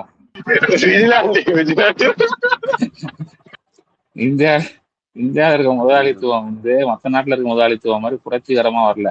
அதுங்க வந்து ஃபியூடல் லாட்ஸ் இருக்காங்களா, இப்போ டிஆர் பாலு, நம்ம KN நேரு, அப்புறம் வந்து வாண்டையார், இவங்க கூட வந்து டிக்லோனா விளையாடி வந்துச்சு. இதை கொஞ்சம் சிம்பிளிஃபையா சொல்லுங்க, எங்களுக்கு புரியுற மாதிரி. டிக்லோனா எப்படி சிம்பிளிஃபை சொல்றது இல்லையே, கிடையாது. நீங்க வந்து இல்ல இப்ப நீங்க உங்க எப்படி சொல்றதுன்னா, அங்க நீங்க பாக்குற எல்லா இடத்துலயும் புரட்சியில இருந்து உங்களுக்கு முதலாளித்துவம் வந்துன்னு சொல்றீங்க, இங்க அது எப்படி சொல்றது அப்படி வரலன்னு சொல்றீங்க. அதை கொஞ்சம் தெளிவா சொல்லுங்கன்ற. சேமா குத்தூசி நான் சொல்ல வாடாத சொல்லு. அதாவது முதல்ல வந்துட்டு இங்கிலாந்துல வந்து முதலாளித்துவம் வந்ததுக்கு என்ன காரணமா சொல்லுவாங்கன்னா, இங்கிலாந்துல ஒரு 11th century 12th centuryல வந்துட்டு அவங்களுக்கு ட்ரேட் ரூட்லாம் கட் ஆஃப் ஆகுது ஆப்பிரிக்காவோட. அவங்களால வந்துட்டு குருசேடு வாரஸ் நடக்கும்போது அவங்களால டர்க்கி வழியா வந்து வர முடியல. டர்க்கி கான்ஸ்டான்டினோப்பிள் வந்துட்டு இவங்க கிட்ட போயிருது. யாரு? சிலுவை போர்ல தோத்து இஸ்லாமியர்கள்ட்ட போயிருது. அவங்களோட ட்ரேட் ரூட் கட் ஆயிருது. டர்க்கி வழியா தான் அவங்க வரணும். அதனால அவங்க இந்தியாவுக்கு வர்றதுக்கான வெவ்வேறு வழிகள் கண்டுபிடிக்கிறாங்க. ஏன்னா அவங்களோட வெல்த் எல்லாம் இந்தியாவில் கான்சென்ட்ரேட் ஆகி இருந்துச்சு. அதுக்கு முன்னாடி என்ன நடந்துச்சு அப்படின்றதுக்குள்ள நாம் அப்புறம் போவோம். அது ஒரு பனிப்பிரதேசம், முழுசா எதுவும் விளையாத தேசம். அந்த நாடு வந்துட்டு மற்றவர்களை எண்ணிதான் பல விஷயத்த வாங்கிட்டு இருந்துச்சு அப்படின்றத அசியூம் பண்ணிப்போம். இப்போ இந்த ஒரு போராட்டத்துல அரப்ஸ் வேர் குட் லேண்ட் ட்ரேடர்ஸ், அவங்களுக்கு பெரிய கப்பல் தேவையில்லை. இன்னைக்கே வந்துட்டு நீங்க அப்படியே பார்டர் ஓரமாவே வந்துடலாம், சின்ன படகுலே வந்துடலாம். இதுக்கு சின்ன ஒரு 150 அடி கப்பல்லே நீங்க இந்தியாவுக்கு வந்துடலாம் அரப்லேருந்து. பட் ஆனா இவங்களுக்கு அப்படி கிடையாது, இங்கிலீஷ் பீப்புளுக்கு. ஸோ அவங்க வேற ஒரு காலகட்டத்துல போறாங்க. அவங்க வந்துட்டு இந்த அரப் மெர்கன்டைல்ஸ், அதாவது அரபியர்கள் செஞ்சுட்டு இருந்த வேலையை அவங்க செய்யணும்னு நினைக்கிறாங்க. அப்ப அதை செய்ய நினைக்கும் போது அங்க ஒரு மெர்கன்டைல் கிளாஸும் உள்ளுக்குள்ள இருக்கக்கூடிய ஒரு இண்டஸ்ட்ரியஸ் கிளாஸ், ஒரு காட்டேஜ் இண்டஸ்ட்ரி கிளாஸும் உருவாகுது. அவன் இங்க ஏதாவது வந்து வாங்கிட்டு போனோம்னா அங்கேருந்து ஏதாவது வந்து விற்கணும்ல. ஸோ இது ரெண்டுமே நடக்குது. ரா மெட்டீரியல் இங்கே வாங்கிட்டு போகிறான், அவன் ஊரில் இன்ட்ரிகேட்டாக டிசைன் பண்ணுறாங்க, மாடர்னிஸ்ட் டிசைன்லாம் வருது. அதை இங்கே கொண்டாந்து கொடுத்துட்டு இங்கேருந்து மறுபடியும் செல்வங்கள் வாங்கிட்டு போகிறான். இப்படியாக ஆரம்பிக்குது. இதில் நடக்கும்போது அவன் மெர்ச்சன்ட்ஸ் இங்கே வந்து வாங்குறப்போ இங்கே என்ன நடக்குது அப்படின்னா, நாம் வந்துட்டு இன்னைக்கும் பார்க்கக்கூடிய ஒரு வகையான இண்டஸ்ட்ரி இருக்குது, ஆர் ஃபேக்ட்ரிஸ் இருக்குது. ஃபேக்ட்ரியோ இண்டஸ்ட்ரியோ எதை சொல்கிறோன்னா காட்டேஜ் இண்டஸ்ட்ரியை தான் சொல்கிறோம். ஸோ அதுதான் வந்துட்டு வெளிநாட்டிலையும் சரி இங்கேயும் சரி ஒரு ப்ரிடிசிசர் ஆஃப் மாடர்ன் இண்டஸ்ட்ரி. என்னென்னா, நான் ஒரு 1000 பேரை வேலை வாங்குவேன், அந்த 1000 பேரோட ஒர்க்கையும் ஒன்றா அக்யூமுலேட் பண்ணுவேன். இதையெல்லாம் வந்துட்டு நான் ஒரு சென்ட்ரலைஸ்ட் ஏரியாவில் பண்ண மாட்டேன். இதெல்லாம் அவங்கவுங்க ஏரியாவில் அவங்கவுங்க வீட்டில் பண்ணிட்டு இருப்பாங்க. அந்த காலத்திலே ஒரு ஒர்க் ஃப்ரம் ஹோம் மாதிரியான சிஸ்டம். ஸோ இதை வந்து ரொம்ப லார்ஜ் ஸ்கேலாக டெக்ஸ்டைல் இண்டஸ்ட்ரியில் இருந்ததா ஹிஸ்டாரியன்ஸு சொல்கிறாங்க. இந்த ஃபார்மேட் வந்து இன்றைக்கும் நீங்கள் ஹேண்ட்லூம் இண்டஸ்ட்ரியில், நம்ம கோஆப்ரேட்டிவ் சொசைட்டிஸு, இந்த கோஆப்டெக்ஸு ஆந்திராலலாம் ஒன்று வச்சுருக்காங்க, இது எல்லாத்துலேயுமே இன்றைக்கும் அந்த ஃபார்மேட் வந்துட்டு இருக்குது.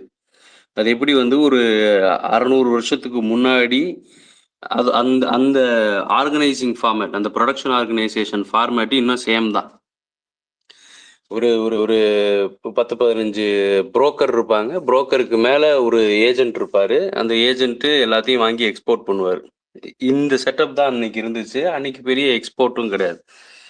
இதுதான் ரொம்ப எளிமையான, ரொம்ப சின்ன லெவல்ல இருந்து இந்தியன் இண்டஸ்ட்ரி. இந்த இண்டஸ்ட்ரியை காலி பண்ணுறாங்க அவங்க. இந்தியாவில் இண்டஸ்ட்ரின்னு ஒன்று வளர்ந்துருந்தா இங்கேருந்து தான் வளர்ந்துருக்க முடியும். இதை போட்டு தள்ளுறாங்க. ஏன்னா we were famous for our muslin cloth, silk, இதுக்கெல்லாம். எதனால் அவன் போட்டு தள்ளுறான்னா, அவன் ஊரில் 18th century ஸ்பின்னிங் ஜென்னி அது இதெல்லாம் வருது. இங்கே இருக்கக்கூடிய மெர்கன்டைலிஸ்டோட அவனுக்கு ப்ராப்ளம் வருது. அவன் வரும்போதே பெரிய ஆயுதங்களோட வரான். ஸோ இதெல்லாம் வச்சு அவன் இங்கே இருக்கதை வளர விடாமல் காம்படிஷன் மூலமாக போட்டு தள்ளுறான். இங்கே இருக்கக்கூடிய ஏஜென்ட்ஸு இண்டிவிஜுவலாக, அதாவது இங்கே இருக்கவன் வந்துட்டு அதை வாங்கி விற்கிறான் ஏதாவதுன்னா அவன் வளரணும்னு பார்த்துருப்பான். ஆனால் இவனுக்கு அவன் வளரணும்னு ஆசை கிடையாது, இவனுக்கு அவனை எக்ஸ்ப்ளாய்ட் பண்ணணும் அப்படின்றது ஆசை. அப்போ இதற்கு முன்னால் அந்த ஏஜென்ட்ஸ் வந்துட்டு அவங்க வளர்ந்துட்டு இருந்தாங்க, அவங்க அதை எக்ஸ்பேண்ட் பண்ண பார்த்துருப்பாங்க ஏதோ ஒன்று அந்த கோர்ஸ் ஆஃப் டைமில். அந்த மேலே இருந்த டாப்பில் இருந்த நபர்கள்லாம் ரிமூவ் பண்ணிவிட்டு இவன் மாற்றிட்டான். அப்போ இவனோட இன்ட்ரெஸ்டே என்னென்னா, இவனுங்களை எக்ஸ்ப்ளாய்ட் பண்ணி வெல்த்தை கொண்டு போய் லண்டனில் சேர்க்குறதா தான் இருந்துச்சு. உள்ளூரில் அதை வச்சு ஒன்றும் பண்ணுறதா இல்லை. அதனால் இங்கே கேபிட்டலில் வளர்க்குறதுக்கான வாய்ப்புகளே இல்லாமல் போச்சு. இதன் மூலமாக அது அழிந்தது, கேபிட்டல் மூலமாக அழிஞ்சிச்சு. அதுக்கப்புறமா சுதேசி உடைகள், கைத்தறி உடைகளை உடுத்தக்கூடாதுன்னா அதன் மூலமாக அழிஞ்சிச்சு. அதுக்கப்புறமா இங்கே இருக்கக்கூடிய அந்த அமெரிக்காவோட சிவில் வார் நடந்தப்ப அமெரிக்கன் காட்டன் கிடைக்காம போயிடுச்சு. அப்போ அவன் வந்து எனக்கு தேவையான நூல்களை நீங்கள் நூற்று கொடுங்க, எனக்கு தேவையான பஞ்சை ரெடி பண்ணி கொடுங்கன்னு சொல்லி இங்கே அக்ரிகல்ச்சரெல்லாம் வந்துட்டு ரா மெட்டீரியல் ப்ரொடக்ஷனே நிறுத்தினான், லோக்கல்ஸ்க்கு கிடைக்காத அளவுக்கு. அதுக்கு அடுத்தது வந்துட்டு இங்கே அவன் வாங்கிட்டு போயிட்டு லண்டனில் கொண்டு வந்தது துணி விற்காமல் இருந்தது, திருப்பி இங்கே வந்து விற்கிறதுக்கு புஷ் பண்ணான். இந்த மாதிரி பல வகையில இங்க இருக்க காம்படிஷனுக்கு தாங்காம அது அழிஞ்சு போச்சு ரொம்ப ஆரம்ப காலகட்டத்திலேயே. பட் அவனுக்கு அப்படி கிடையாது. அவன் வந்து ஃபர்ஸ்ட் மெர்கன்டைலிஸ்ட் ஆகிறான், கப்பல் கட்டுறான். அவங்க ஊர்ல வந்துட்டு அக்ரிகல்ச்சரல் இண்டஸ்ட்ரியா வந்து உருவாகுது. இதை ரா மெட்டீரியல்லாம் தேவைப்படுற லெவல்ல ரா மெட்டீரியல் ஒரு கட்டம் தேவைப்பட்டு இன்க்ரீஸ் ஆகிட்டே இருக்கும்போது ஒரு மெர்கன்டைலிஸ்ட்டுக்கு என்ன தேவைன்னா, எனக்கு நீ பொருள் கொடுத்தா நான் போய் வித்துட்டு வருவேன். அவனோட கவலை வந்துட்டு ப்ரொடக்ஷன் இன்க்ரீஸ் பண்ணுன்றதே கிடையாது. 10 கொடுத்தா 10 வித்துட்டு வருவேன், 20 கொடுத்தா 20 வித்துட்டு வருவேன். அதனால மெர்கன்டைலிஸ்ட்டு இங்கிலாந்துல இருக்கக்கூடிய இண்டஸ்ட்ரீஸை வளர்க்க பேசினே இருப்பான் யாரும் சாயங்காலம் இருக்கு. அப்படிதான் இருக்கீங்க. ஃபர்ஸ்ட் இந்தியாவில் அழிஞ்சதை சொல்லிட்டேன். இப்போதான்டா இதுக்கு வரேன், இங்கிலாந்துல எப்படி வளர்ந்துச்சுன்றதுக்கு வரேன். இங்கிலாந்துல வந்துட்டு என்க்ளோஷர் லாஸ்லாம் போடுறாங்க. என்னன்னா, முன்னாடி ஒரு காலத்துலலாம் நிலங்கள்லாம் ஊர் மக்களுக்கு பொதுவான நிலங்களா இருந்துச்சு. அதை அரசு என்ன பண்ணுச்சு, இந்த நிலத்தெல்லாம் வந்து அந்த ஊர் ஜமீன்தார் இருக்கும், அங்கேயும் ஜமீன்தாரி சிஸ்டம் மாதிரியான ஒரு முறை தான் இருந்துச்சு. அவங்கள தான் லார்ட்ஸ் மேனர்ஸ் அப்படின்னு சொல்லுவாங்க. ஊர்லேயே அந்த வீடு தான் பெரிய வீடுன்னு அர்த்தம். அவனுங்களுக்கான நிலங்களாக கொடுக்குது. அவனுங்க வேலி போட்டு அடைச்சிக்கிறானுங்க. அவனுங்க வேலி போட்டு அடைக்கும் போது ஏன் இந்த தேவை வருதுன்னா, அவங்களுக்கு அவங்களோட ப்ரொடக்ஷனை இன்க்ரீஸ் பண்ணும். இப்போ நம்ம ஊரில் இருக்க மாதிரி பாத்தியாலாம் நிலம் இருக்காதான் செர்ஃபோட காலகட்டத்தில். செர்ஃப் வந்துட்டு ஒரு செர்ஃப் இருக்காருன்னா, நான் ஒரு செர்ஃப்னா வந்துட்டு நம்ம ஊரில் பண்ணையாள் மாதிரின்னு வச்சுக்கோங்களேன். நான் ஒரு செர்ஃபு, எஸ்கோபார் ஒரு செர்ஃபு, விக்ரம் ஒரு செர்ஃபுனா, அன்பு ஒரு மேனர், படப்பாடி ஒரு மேனர், அதுக்கப்புறமா நவீன் ஒரு மேனர்னா, நாங்கள் எங்கள் 3 பேருக்கும் அன்போட நிலத்துல ஏதோ ஒரு இடத்துல பேட்ச் ஆஃப் லேண்டை கொடுத்து நீ யூஸ் பண்ணிக்கன்னுவார். படப்பாடி வந்துட்டு அவரோட லேண்டில் ஏதோ ஒரு இடத்துல ஒரு பேட்சை கொடுத்து யூஸ் பண்ணிக்கன்னுவார். நவீன் வந்துட்டு ஒரு இடத்துல பேட்சை கொடுத்து யூஸ் பண்ணிக்கன்னுவார். இப்போ என்ன ஆகுதுன்னா, ஒரு லார்ஜ் ஃபீல்டு இல்லாமல் அப்படியே பேட்சாக எல்லாரோட இடமும் இருக்குது. ஆனால் நிலம் ஹோல்டிங்குன்னு பார்த்தா உங்கள் 3 பேர்கிட்ட தான் அதிகம். ஆனால் உங்கள் 3 பேரோட நிலத்துக்கு நடுவில் அங்கங்கே நாங்கள் வந்து திஷ்டி பொம்மை மாதிரி இருக்கோம். ஸோ அதனால என்க்ளோஷர் லா கொண்டு வரீங்க. ஏன் கொண்டு வரீங்க அப்படின்னா, சிங்கிள் லெவலில் லார்ஜ் ஃபார்மிங் பண்ணும்போது ப்ரொடக்ஷன் இன்க்ரீஸ் ஆகும், ப்ரொடக்ஷன் இன்க்ரீஸ் பண்ணால் லாபம் இன்க்ரீஸ் ஆகும் அப்படின்ற வகையில் கொண்டு வரீங்க. இந்த கேள்வி கடையில போயிட்டுறா டேய் ஆச்சுடா. Okay, I am sorry. இப்போ நான் என்ன நிறுத்தணுமா? ஆமா, இப்போ 20 பேர் லிஸ்னர்ல இருந்து போயிட்டாங்க. தொடர்ந்து 10 பேர் ஆயிடாங்க. சரி வேணாம். Okay, I am literally sorry wise. ஐயா இருக்கீங்களா? யாருன்னா இருக்கேன் சொல்லுங்க.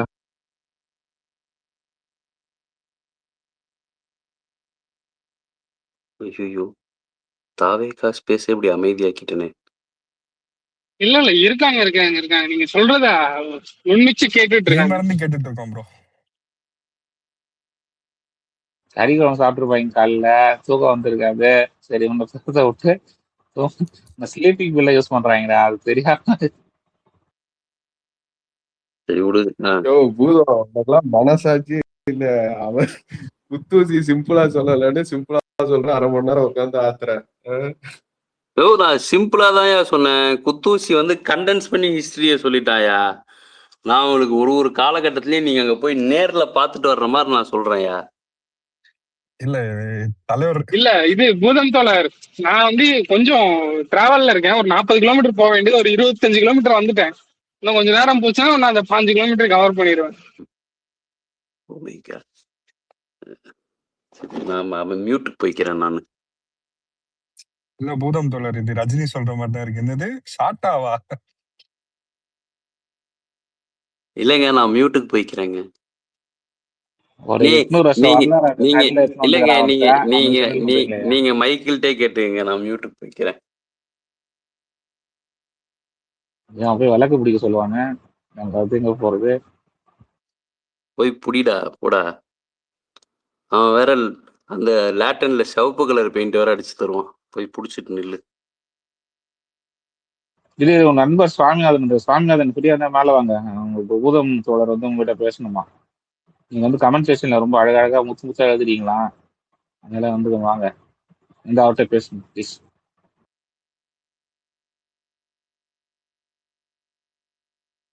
அவரை ஃபாலோ பண்ணிட. கீழே சுவாமிநாதன் ஒருத்தர் அவரை ஃபாலோ பண்ணிட. பூதம் யாரா அவன்? காண்டா அது ஒரு மிக கொடூரமான ஊப்பி. சும்மா எது போட்டாலும் வந்து அபிஷமா திட்டு இருக்கும். காணாம போயிட்டான்டா. போயிட்டான். ஆதன் வேற மேல வந்திருக்கான். ஆதன், வணக்கம் ஆதன். நீ பேசுறது தாங்க முடியாம தான் வேலை வந்த நீ. அவ கேட்டது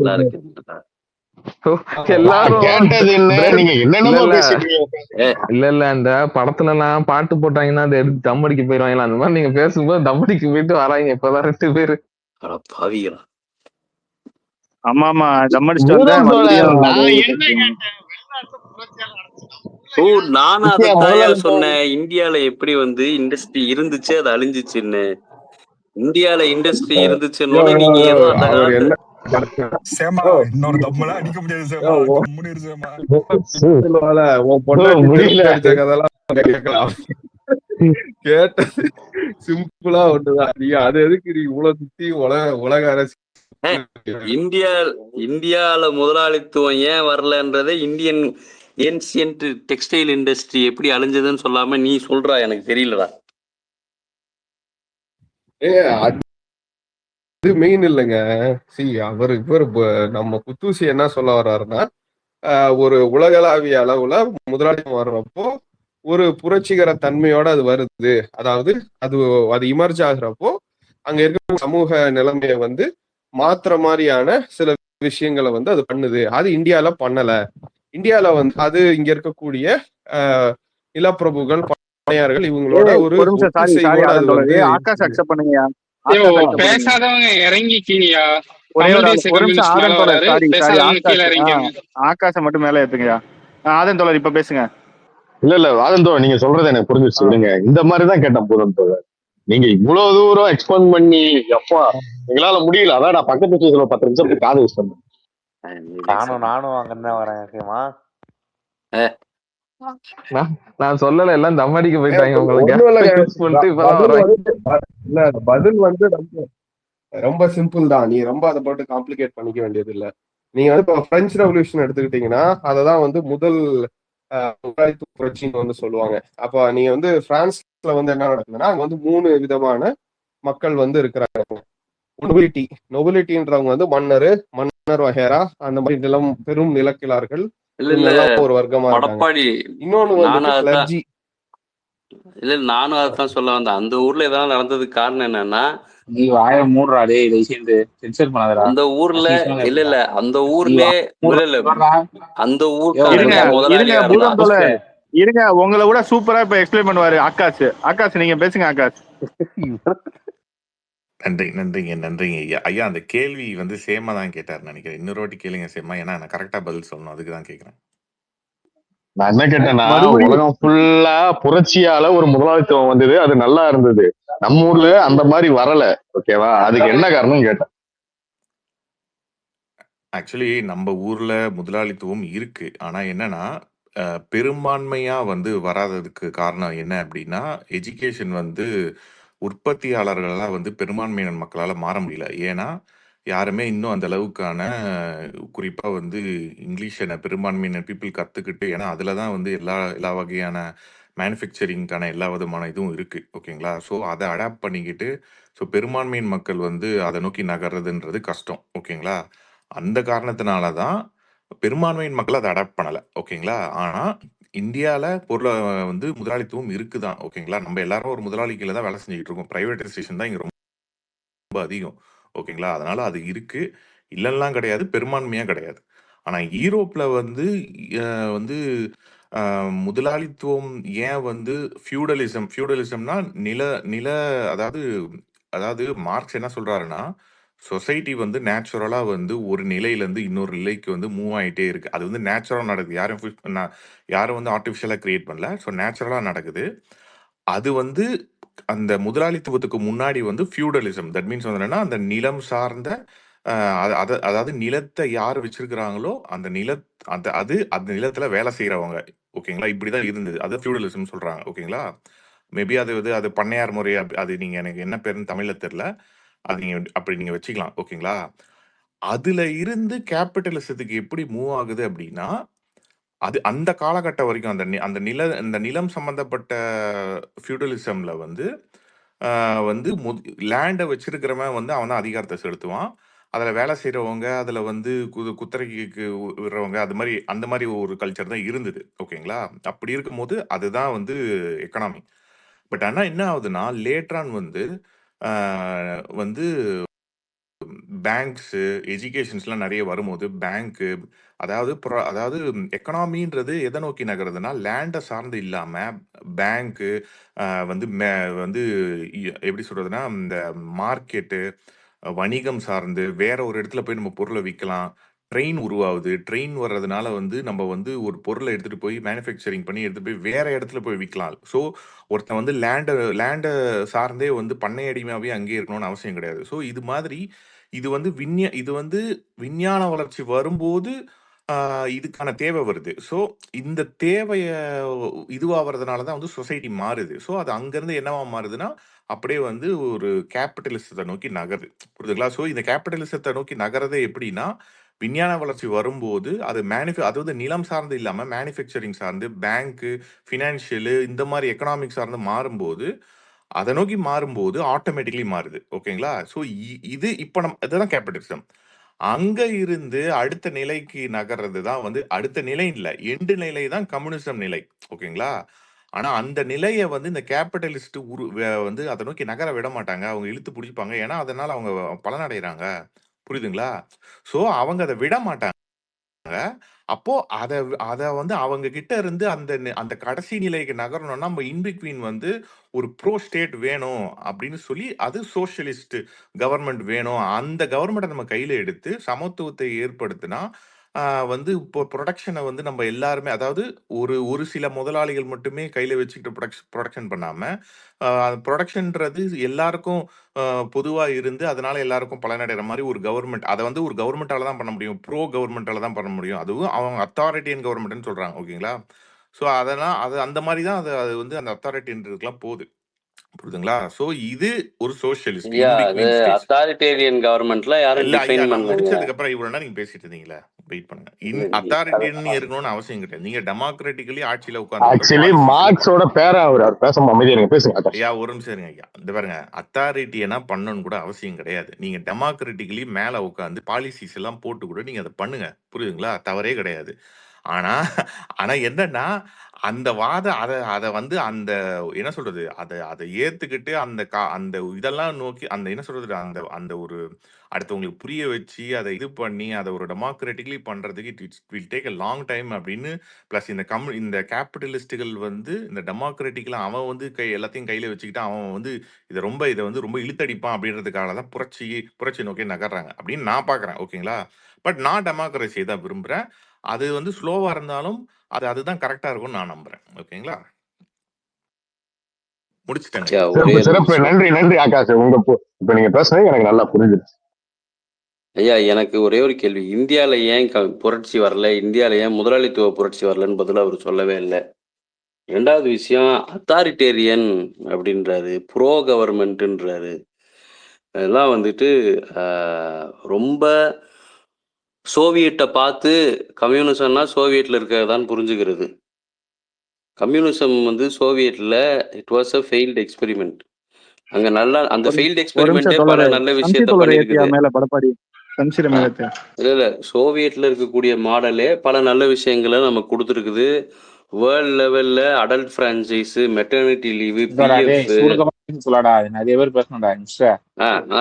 ஸோ அந்த மாதிரி நிறைய விஷயம் கொடுத்துருக்கு. பட் ஆனா இவர் சொல்றது வந்துட்டு இவர் பார்த்ததுலேருந்து சொல்றது.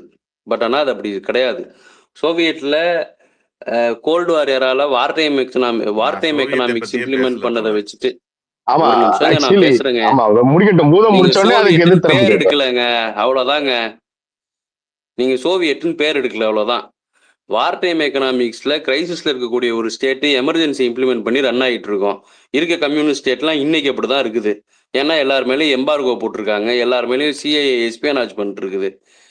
இதை ரியாலிட்டியா வச்சுக்கிட்டு இந்த மாதிரி தான் சோவியட் அரசு இருக்கும், இல்லை இந்த மாதிரி தான் ஒரு கம்யூனிஸ்ட் அரசு இருக்குன்றது வந்துட்டு நான் வந்து உங்களை தவறு சொல்ல மாட்டேன். மனிதர்கள் எல்லாருமே வந்துட்டு பொருள் முதல்வாதத்துல தான் பதில் சொல்லுவாங்க. உங்களுக்கு தெரிஞ்சது அவ்வளவுதான். பட் ஆனா அது எனக்கு தியரிட்டிக்கலா தெரிஞ்சதா நீங்க இப்படிப்பட்ட ஒண்ணு சொல்லக்கூடாது. கிடையாது. உங்களுக்கு தெரிஞ்சதை நீங்க சொல்லிட்டு போகணும். புரியுதா? உங்களுக்கு தெரிஞ்சதை நீங்க தவறுங்க சொல்லிட்டு அது, போகணும். எனக்கு இல்ல தவறு நியாயம் தவறுங்க. அவரு சொல்ற நியாயம் தானே. ம்.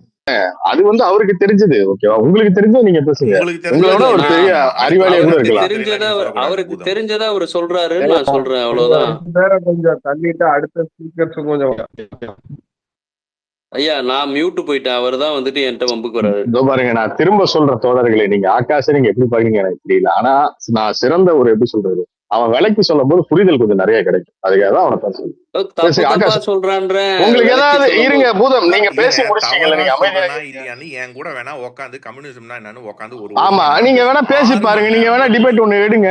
உங்களுக்கு இருக்கிற புரிதல் அவனால முடியும், உங்களால முடியுமா தோழர்? இருங்க பூதம், உங்களுக்கு ஒண்ணு தெளிவா சொல்றேன் கேட்டுங்க. கொக்கி பாய்ஸே வந்து ஆகாஷ் கிட்ட தான் தமிழ் தேசிய கம்யூனிசம் கத்துக்கலான்னு இருக்காங்க. நீங்க என்ன, எனக்கு புரியலையே. முரளி ஐயா அதெல்லாம் தூங்கி எந்திரிச்ச எடுத்துக்காதீங்க. ஸ்பேஸுக்கு இப்பதான் தூங்கி எந்திரிச்சு ஸ்பேஸுக்கு வந்தேன். அவர் தூக்கம் போட வைப்பீங்க போல இருக்க. சரி நீங்க சொல்லுங்க இருங்க தோழர்களே, இருங்க. பூதம் பேசுனதுக்கு அவரு கொடுங்க எதிர்வாதம் இருக்கா? அடுத்தால் பேசலாமா? என்னங்க புரியல இல்ல அவர் பேசுனதுக்கு பதில் ஏதாவது சொல்ல போறீங்களா? இல்ல அவருக்கு பதில்லாம் நான் சொல்ல வரல. அவர் என்னோட கருத்தை வந்து ஒரு இடத்துல தவறா புரிஞ்சுக்கிட்டாரு. என்னன்னா நான் வந்து அத்தாரிட்டியனோ இல்ல அத்தாரிட்டின் ரிஜியமோ அதாவது எந்த ஒரு கண்ட்ரியை சார்ந்து நான் பேசவே இல்லை. நான் ஜஸ்ட் வந்து தியரிட்டிக்கலா சொல்றேன். என்ன சொல்றேன் அப்படின்னா அதாவது அந்த சோசியலிச நிலையை அடையறதுக்கான அந்த டிரான்ஸ்லேஷனை வந்து இந்த கேபிட்டலிஸ்டுகள் விட மாட்டாங்க. ஆர்எல்ஸ் நேச்சுரலி நீங்க அது போக்கில் விட்டீங்கன்னா அது it will take long time. அது வரைக்கும் மெனி பீப்புள் வில் சஃபர். ஹிஸ்டாரிக்கல்ல அப்படியே சஃபர் ஆகிட்டே இருப்பாங்க நம்ம காலகட்டத்தில், இது அடுத்த தலைமுறையில் அப்படின்னு அது மாதிரியே போயிட்டே இருக்கும். ஸோ அந்த சமத்துவம் இன்இக்வாலிட்டி இருந்துகிட்டே இருக்கும். ஸோ அதை வந்து இன்டர்வெயின் பண்ணணும் அப்படின்றதுக்காக தான் அந்த சோசியலிஸ்ட் கவர்மெண்ட்டை நம்ம எடுக்கணும்னு ஒரு நிலை வருது. ஸோ இதை நான் தியரிட்டிக்கா தான் சொல்றேன். ஓகேங்களா? இப்போ என்னன்னா அந்த மாதிரியான ஒரு சோசியலிஸ்ட் கவர்மெண்ட்டை எல்லா பெரும்பான்மையின் மக்கள் கிட்ட எடுத்து சொல்லி டெமோக்ராட்டிக்கலி எலெக்ட் ஆகி மேல உட்காந்து பண்ணலாம். இதுவும் ஒரு வகை. இது வந்து டெமோக்ராட்டிக்கலி இப்போ வந்து உதாரணத்துக்கு சொல்ல போனா ஸ்வீடன்லாம் அப்படிதான் பண்றாங்க. அதுக்கு அவங்க பேர் என்ன சொல்றாங்கன்னா சோசியல் டெமோக்ரஸின்னு சொல்றாங்க. அவங்களும் ஒரு வகையான சோசியலிஸ்ட் தான். ஓகேங்களா? ஸோ அவங்க அப்படி சொல்றாங்க. ஸோ இதை நான் என்ன பாக்குறேன்னா இது வந்து ஒரு எவல்யூஷனா தான் நான் பாக்குறேன். ஓகேங்களா? இது வந்து இது எதிரி அப்படின்லாம் இல்லை. எல்லாமே சமத்துவத்தை விரும்பக்கூடிய ஒரு மைண்ட்ஸ் தான். ஆனா அவங்களுடைய அப்ரோச்ன்றது ஒவ்வொரு மாதிரி இருக்கு. ஓகேங்களா? இப்போ இது ஒரு வகை. ஓகேங்களா? வேறு சில வகை என்ன அப்படின்னா இந்த கேபிட்டலிஸ்டுகள் வந்து அதை விட மாட்டாங்க. அவங்க என்ன பண்ணுவாங்க, நம்மள ஒடுக்குவாங்க, இது பண்ணுவாங்க. அவங்க ஏன்னா பணம் வச்சிருக்காங்க, எல்லாமே வச்சிருக்காங்க. அப்போ அவங்களுக்கு எதிராக வந்து நம்ம வந்து நம்மளும் ஒரு வகையான ஃபைட்டை எடுக்கணும். அது புரட்சி எடுக்கணும், சண்டை போடணும்.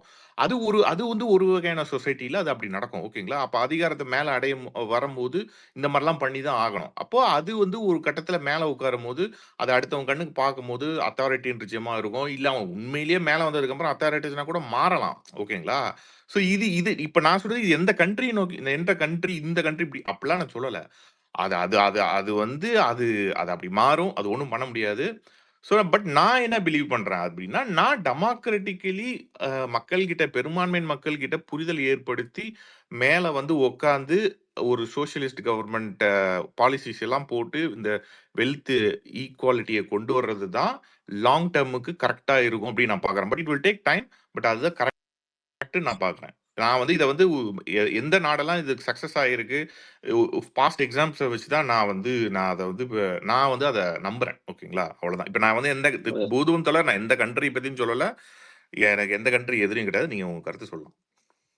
நானும் அதான சொன்னேன், பாஸ்ட் கண்ட்ரியை வச்சு பேசுறீங்க அப்படின்னு. ஆமா அதான் நீங்க சொல்றீங்க. நான் பேர் சொன்னேன், நீங்க பேர் சொல்லாம சொல்றீங்க.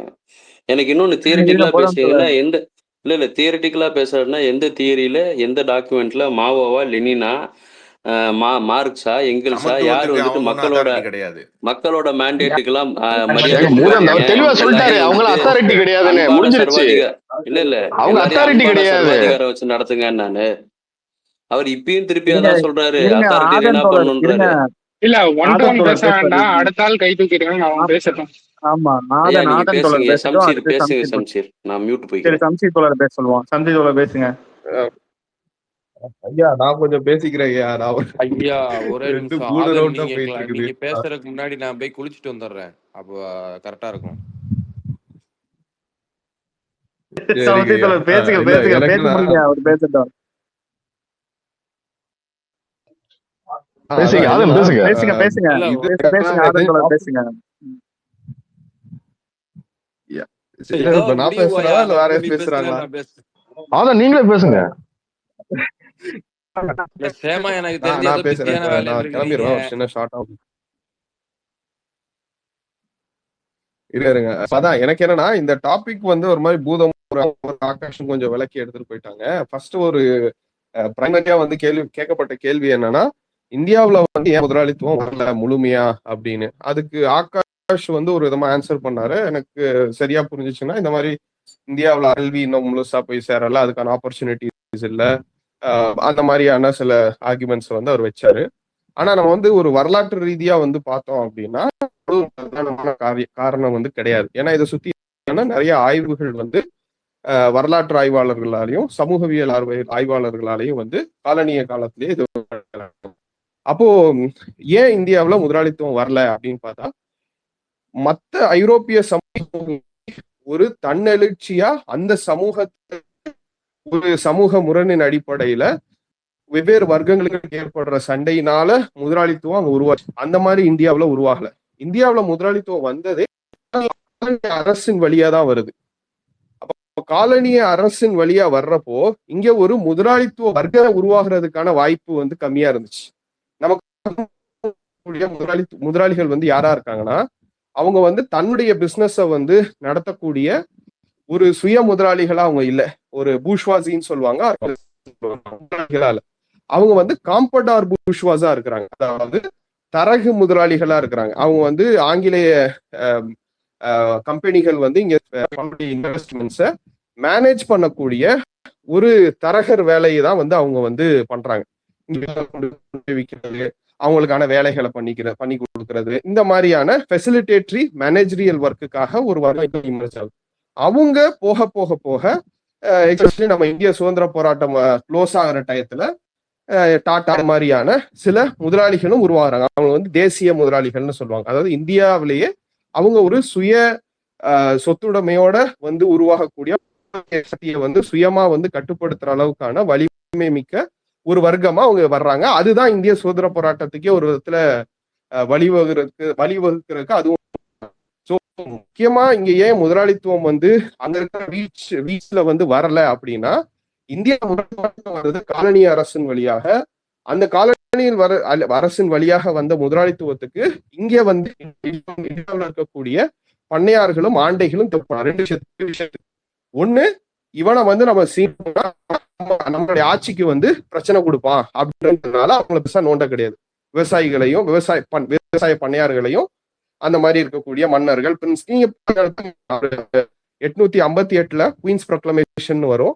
அதுக்கப்புறமே வந்து என்ன முடிவு எடுத்துரும் கம்பெனி தரப்புல இருந்து, அது பிரிட்டிஷ் கவர்மெண்ட் அது மாறுறப்ப ஒரு முடிவு எடுத்துருவாங்க. என்னன்னா, இந்தியாவுடைய கலாச்சார பண்பாட்டு மத ரீதியான விஷயங்களை நாங்க தலையிட மாட்டோம். எங்களுடைய டெரிட்டரிஸை வந்து இப்போ நாங்க கேப்சர் பண்ணி வச்சிருக்கிறத தாண்டி நாங்க வந்து பிடிக்க மாட்டோம். உங்களுக்கு புதுக்கோட்டை சமஸ்தானம் கடைசி வரை இருக்கு, ஹைதராபாத் வந்து கடைசி இருக்கு. இதெல்லாம் ஏன் இருக்குன்னா இந்த கமிட்மெண்ட்னாலதான்.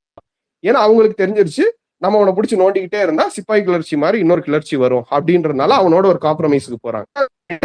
விஷயம் என்னன்னா, இவங்க என்னவா இருக்காங்க, இந்த பிரின்ஸ்லி ஸ்டேட்ஸும் இந்த ஜமீன்தார்களும் என்னவா இருக்கிறாங்கன்னா, தேவைப்படக்கூடிய ரா மெட்டீரியல்ஸை சப்ளை பண்ற இடத்துல இவங்க இருக்கிறாங்க. அவங்களுக்கு வந்து பஞ்சு தேவையா, பஞ்சு வந்தா உற்பத்தி பண்ணி தரணும். பஞ்சு உற்பத்தி பண்ணணும்னா என்ன, இடத்துல வந்து பஞ்சு பிளான்டேஷன் போடணும். அடிமை தான் வேலை செய்ய முடியும், அடிமை மாதிரி தான் வேலை செய்யணும். அப்ப அதுக்கு யாரு வேலை செய்வா, இங்க இருக்கக்கூடிய ஒடுக்கப்பட்ட பிற்படுத்தப்பட்ட மக்கள் தான் வேலை செய்வாங்க. அப்ப அவனை கட்டுப்பாட்டுக்குள்ள வச்சு இப்படிதான் ஜாதி, இங்க இருக்கக்கூடிய பண்ணையாறு முறை, இது எல்லாமே எப்படி பாதுகாக்கப்பட்டுச்சுன்னா அது இந்த லாஜிக்ல இருந்து தான் அதை நீங்க புரிஞ்சுக்க வேண்டியது. ஸோ இந்த ரெண்டு விஷயம் தான் இந்தியாவுல வந்து இந்த மற்ற நாடுகள்ல பாத்தீங்கன்னா இந்த வர்க்கத்தை உடைச்சிட்டு தான் முதலாளித்துவம் வருது. இந்த வர்க்கத்தோட சண்டை போட்டு தான் இத உற்பத்தி முறை வந்து ஒழிச்சிட்டு தான் ஒரு விதத்துல சொல்ல போனா முதலாளித்துவம் இமர்ஜ் ஆகுது. ஆனா இந்தியாவுல இவங்களோட ஒரு சமரசம் அவங்களுக்கு ஏற்கனவே ஏற்பட்டுருச்சு. அப்ப அந்த சமரசத்தின் பேர்ல தான் பின்னாடி இன்னைக்கு வரைக்குமே அதோடைய பல ரெமனன்ஸ் வந்து ஏன் இன்னைக்கு சர்வே ஆகுதுன்னா அதோடைய மூலம் வந்து அங்க இருக்குது. அது வந்து ஒரு நமக்கு கல்வி போயிட்டா அவங்க எல்லாம் முதலாளிகள் ஆகிறதுக்கான இதை பண்ணிடுவாங்க, இல்ல வந்து இந்த மாதிரி பிரச்சனை கிடையாது. நீங்க கல்வி கற்றாலும் ஆங்கிலம் போனாலும் நீங்க இது பண்ணாலும் நீங்க முதலாளி வந்து ஒரு முக்கியமான இந்த கான்செப்ட் மட்டும் சொல்லிட்டு நான் முடிக்கிறேன். பிரிமிட்டிவ் அக்யூமுலேஷன் ஒரு ஐடியா இருக்குது. அதாவது ஒரு ஆரம்ப மூலதன திரட்சி. அதாவது உங்களுக்கு வந்து ஒரு 1 கோடி ரூபா வேணும் பிசினஸ்க்கு அப்படின்னா ஒரு பண்ணையார்கிட்ட கூட 1 கோடி ரூபா வந்து ஒரு 10 கோடி ரூபா 100 கோடி ரூபா வேணும்னா ஒரு இண்டஸ்ட்ரி செட் பண்ற அளவுக்கான ஒரு மூலதனம் வந்து உங்ககிட்ட இருக்காது. அப்புறம் மூலதனம் எப்படி திரட்ட போற அப்படின்னு இருக்குது. அப்ப அது எங்க இருந்து திரட்டுறாங்க அப்படின்னா இந்த மாதிரியான இந்த விவசாய நிலங்கள் அதே மாதிரி மற்ற இந்த தரப்புகளுடைய சுரண்டல்ல இருந்து தான் அது வந்து எடுக்கப்படும். ஸோ கிட்டத்தட்ட இந்தியாவில வந்து அது எப்படி நடக்குதுன்னு பார்த்தா அது காலனிய வழியில தான் நடக்குது. அப்போ அந்த ஆங்கிள் இருந்து நம்ம பார்த்தோம்னா இந்த சமரசம் தான் இங்க வந்து முதலாளித்துவம் முழுசா வராததுக்கான ஒரு காரணமா இருக்கு அப்படின்றது வந்து நான் சொல்ல விரும்புறேன். அதுதான்.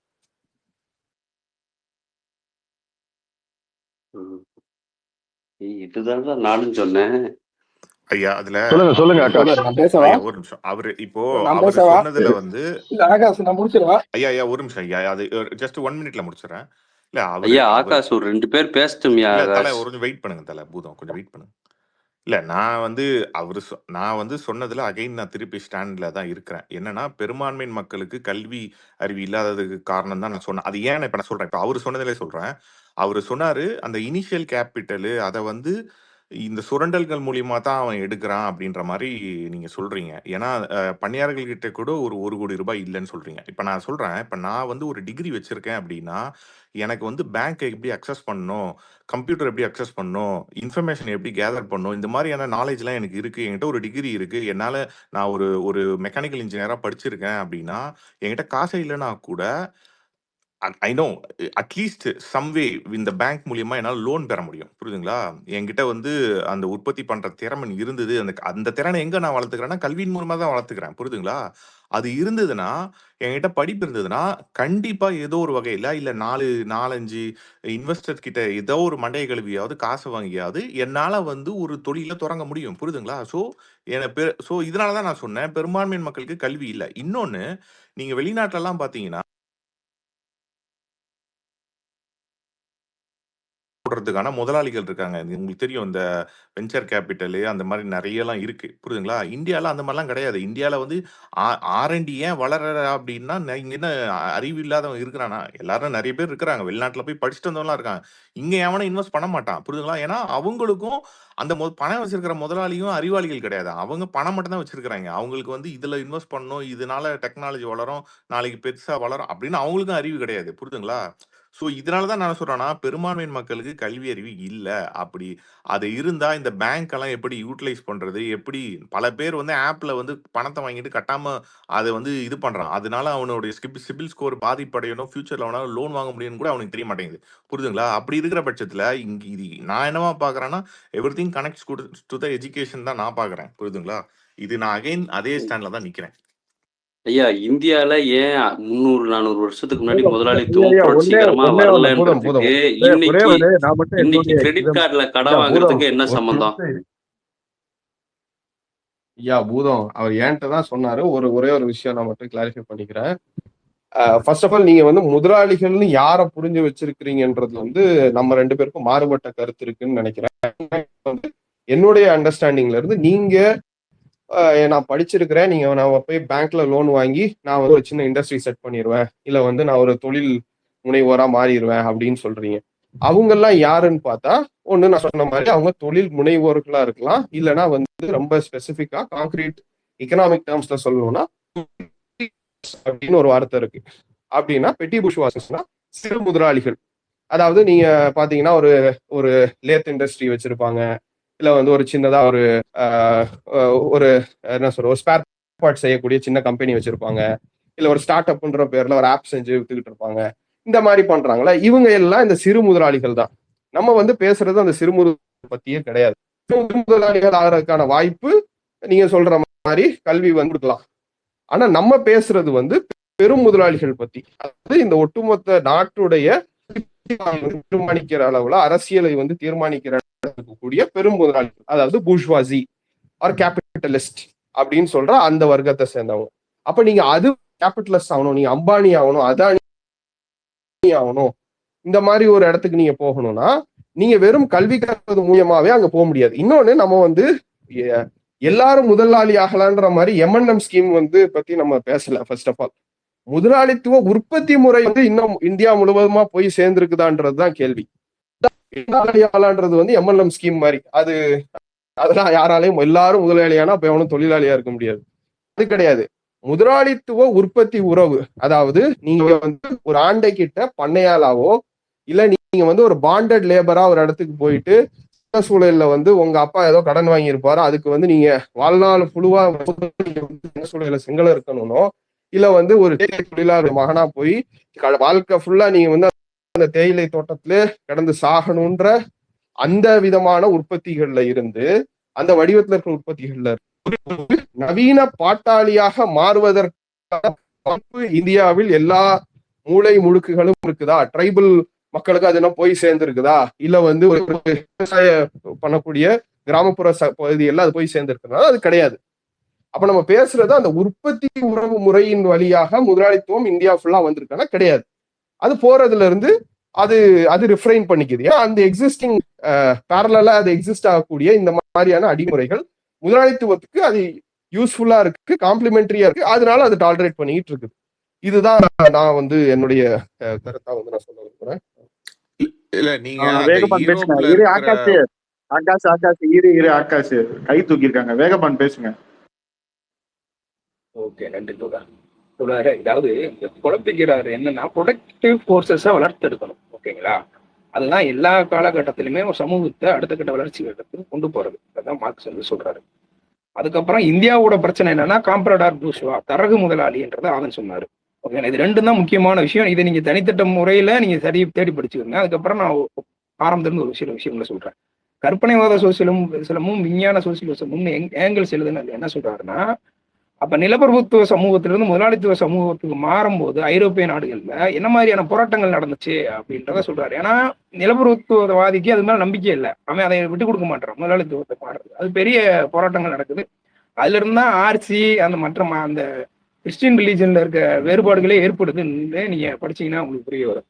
இப்போ ஒரு விவசாய இப்ப நிலப்பிரபுத்துவ சமூகத்திலிருந்து முதலாளித்துவ சமூகம் வருது அப்படின்னா அது உடனடி டிரான்சிஷன் கிடையாது. நிலப்பிரபுத்துவ சமூகத்தில் இருக்க விவசாய முறையவே மார்க்ஸ் என்னென்ன சொல்றாரு, அங்க கைவினைஞர் இருப்பாங்க, அடிமை இருப்பாங்க, பண்ணை அடிமை இருப்பாங்க அப்படின்ற மாதிரி நீங்க இந்த பக்கம் முதலாளித்துவ சமூகத்துக்கு வந்தீங்க வரோம் அப்படின்னா இந்தியா வந்து அப்படி நடக்கவே இல்லை.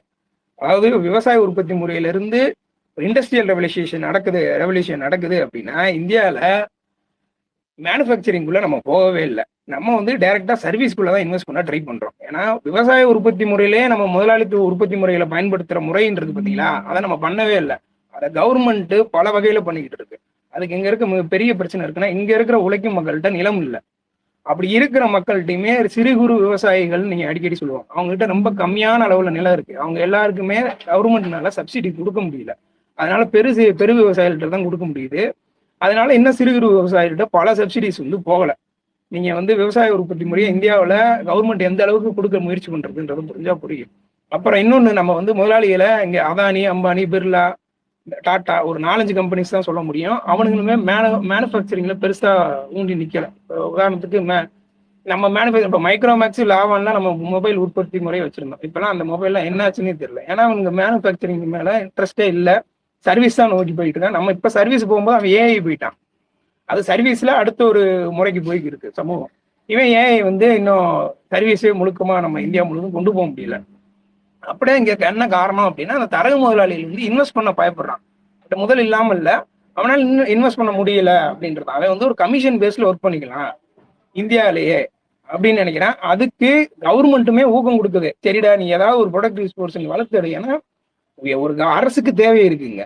நீங்க நம்ம பிரபாத் பட்நாயக் கூட ஒரு லைன்ல சொல்லியிருப்பாரு, ஏட்டானா இப்ப வந்து நீங்க வந்து ஒரு பிரைவேட் கம்பெனிக்கு இதை கொடுத்து இந்த மாதிரியான உற்பத்தி சக்திகளை வளர்த்து எடுக்கிறதுக்கு பதிலா அரசே அதை எடுத்து பண்ணலாம் அப்படின்னுவாங்க. ஆனா அதை இங்க இருக்கிற அரசு பண்ண மாட்டேங்குது அப்படின்றத நம்ம இன்னைக்கு நிலைமைக்கு ஏன் வந்து சின்ன சின்ன ஸ்டார்ட் அப்ஸ் எல்லாம் கொண்டு வாங்க அப்படின்னு நம்ம ஃபினான்ஸ் மினிஸ்டர்ல இருந்து எல்லாரும் ஏன் பண்ணிட்டு இருக்காங்க அப்படின்னா, இன்னைக்கு சமூகத்தோட தேவை இருக்கு. இன்னைக்கு முதலாளித்துவ போட்டிக்குள்ள இந்தியாவும் இருக்கு. அதற்கான விஷயங்களை பண்ணலாம். அதே மாதிரி நீங்க அவ்வளவு ஈஸியா வெஸ்டர்ன்ஸ்ல வந்து முதலாளித்துவம் வளர்ந்துருந்துச்சுன்னா சொல்ல முடியாது. முதலாளித்துவம் அங்க வளர்ந்து அவங்க ரிசோர்ஸ்ஃபுல்லா இருக்கிறதுக்கான இன்னொரு காரணம் இம்பீரியலிசம், காலனைசேஷன்.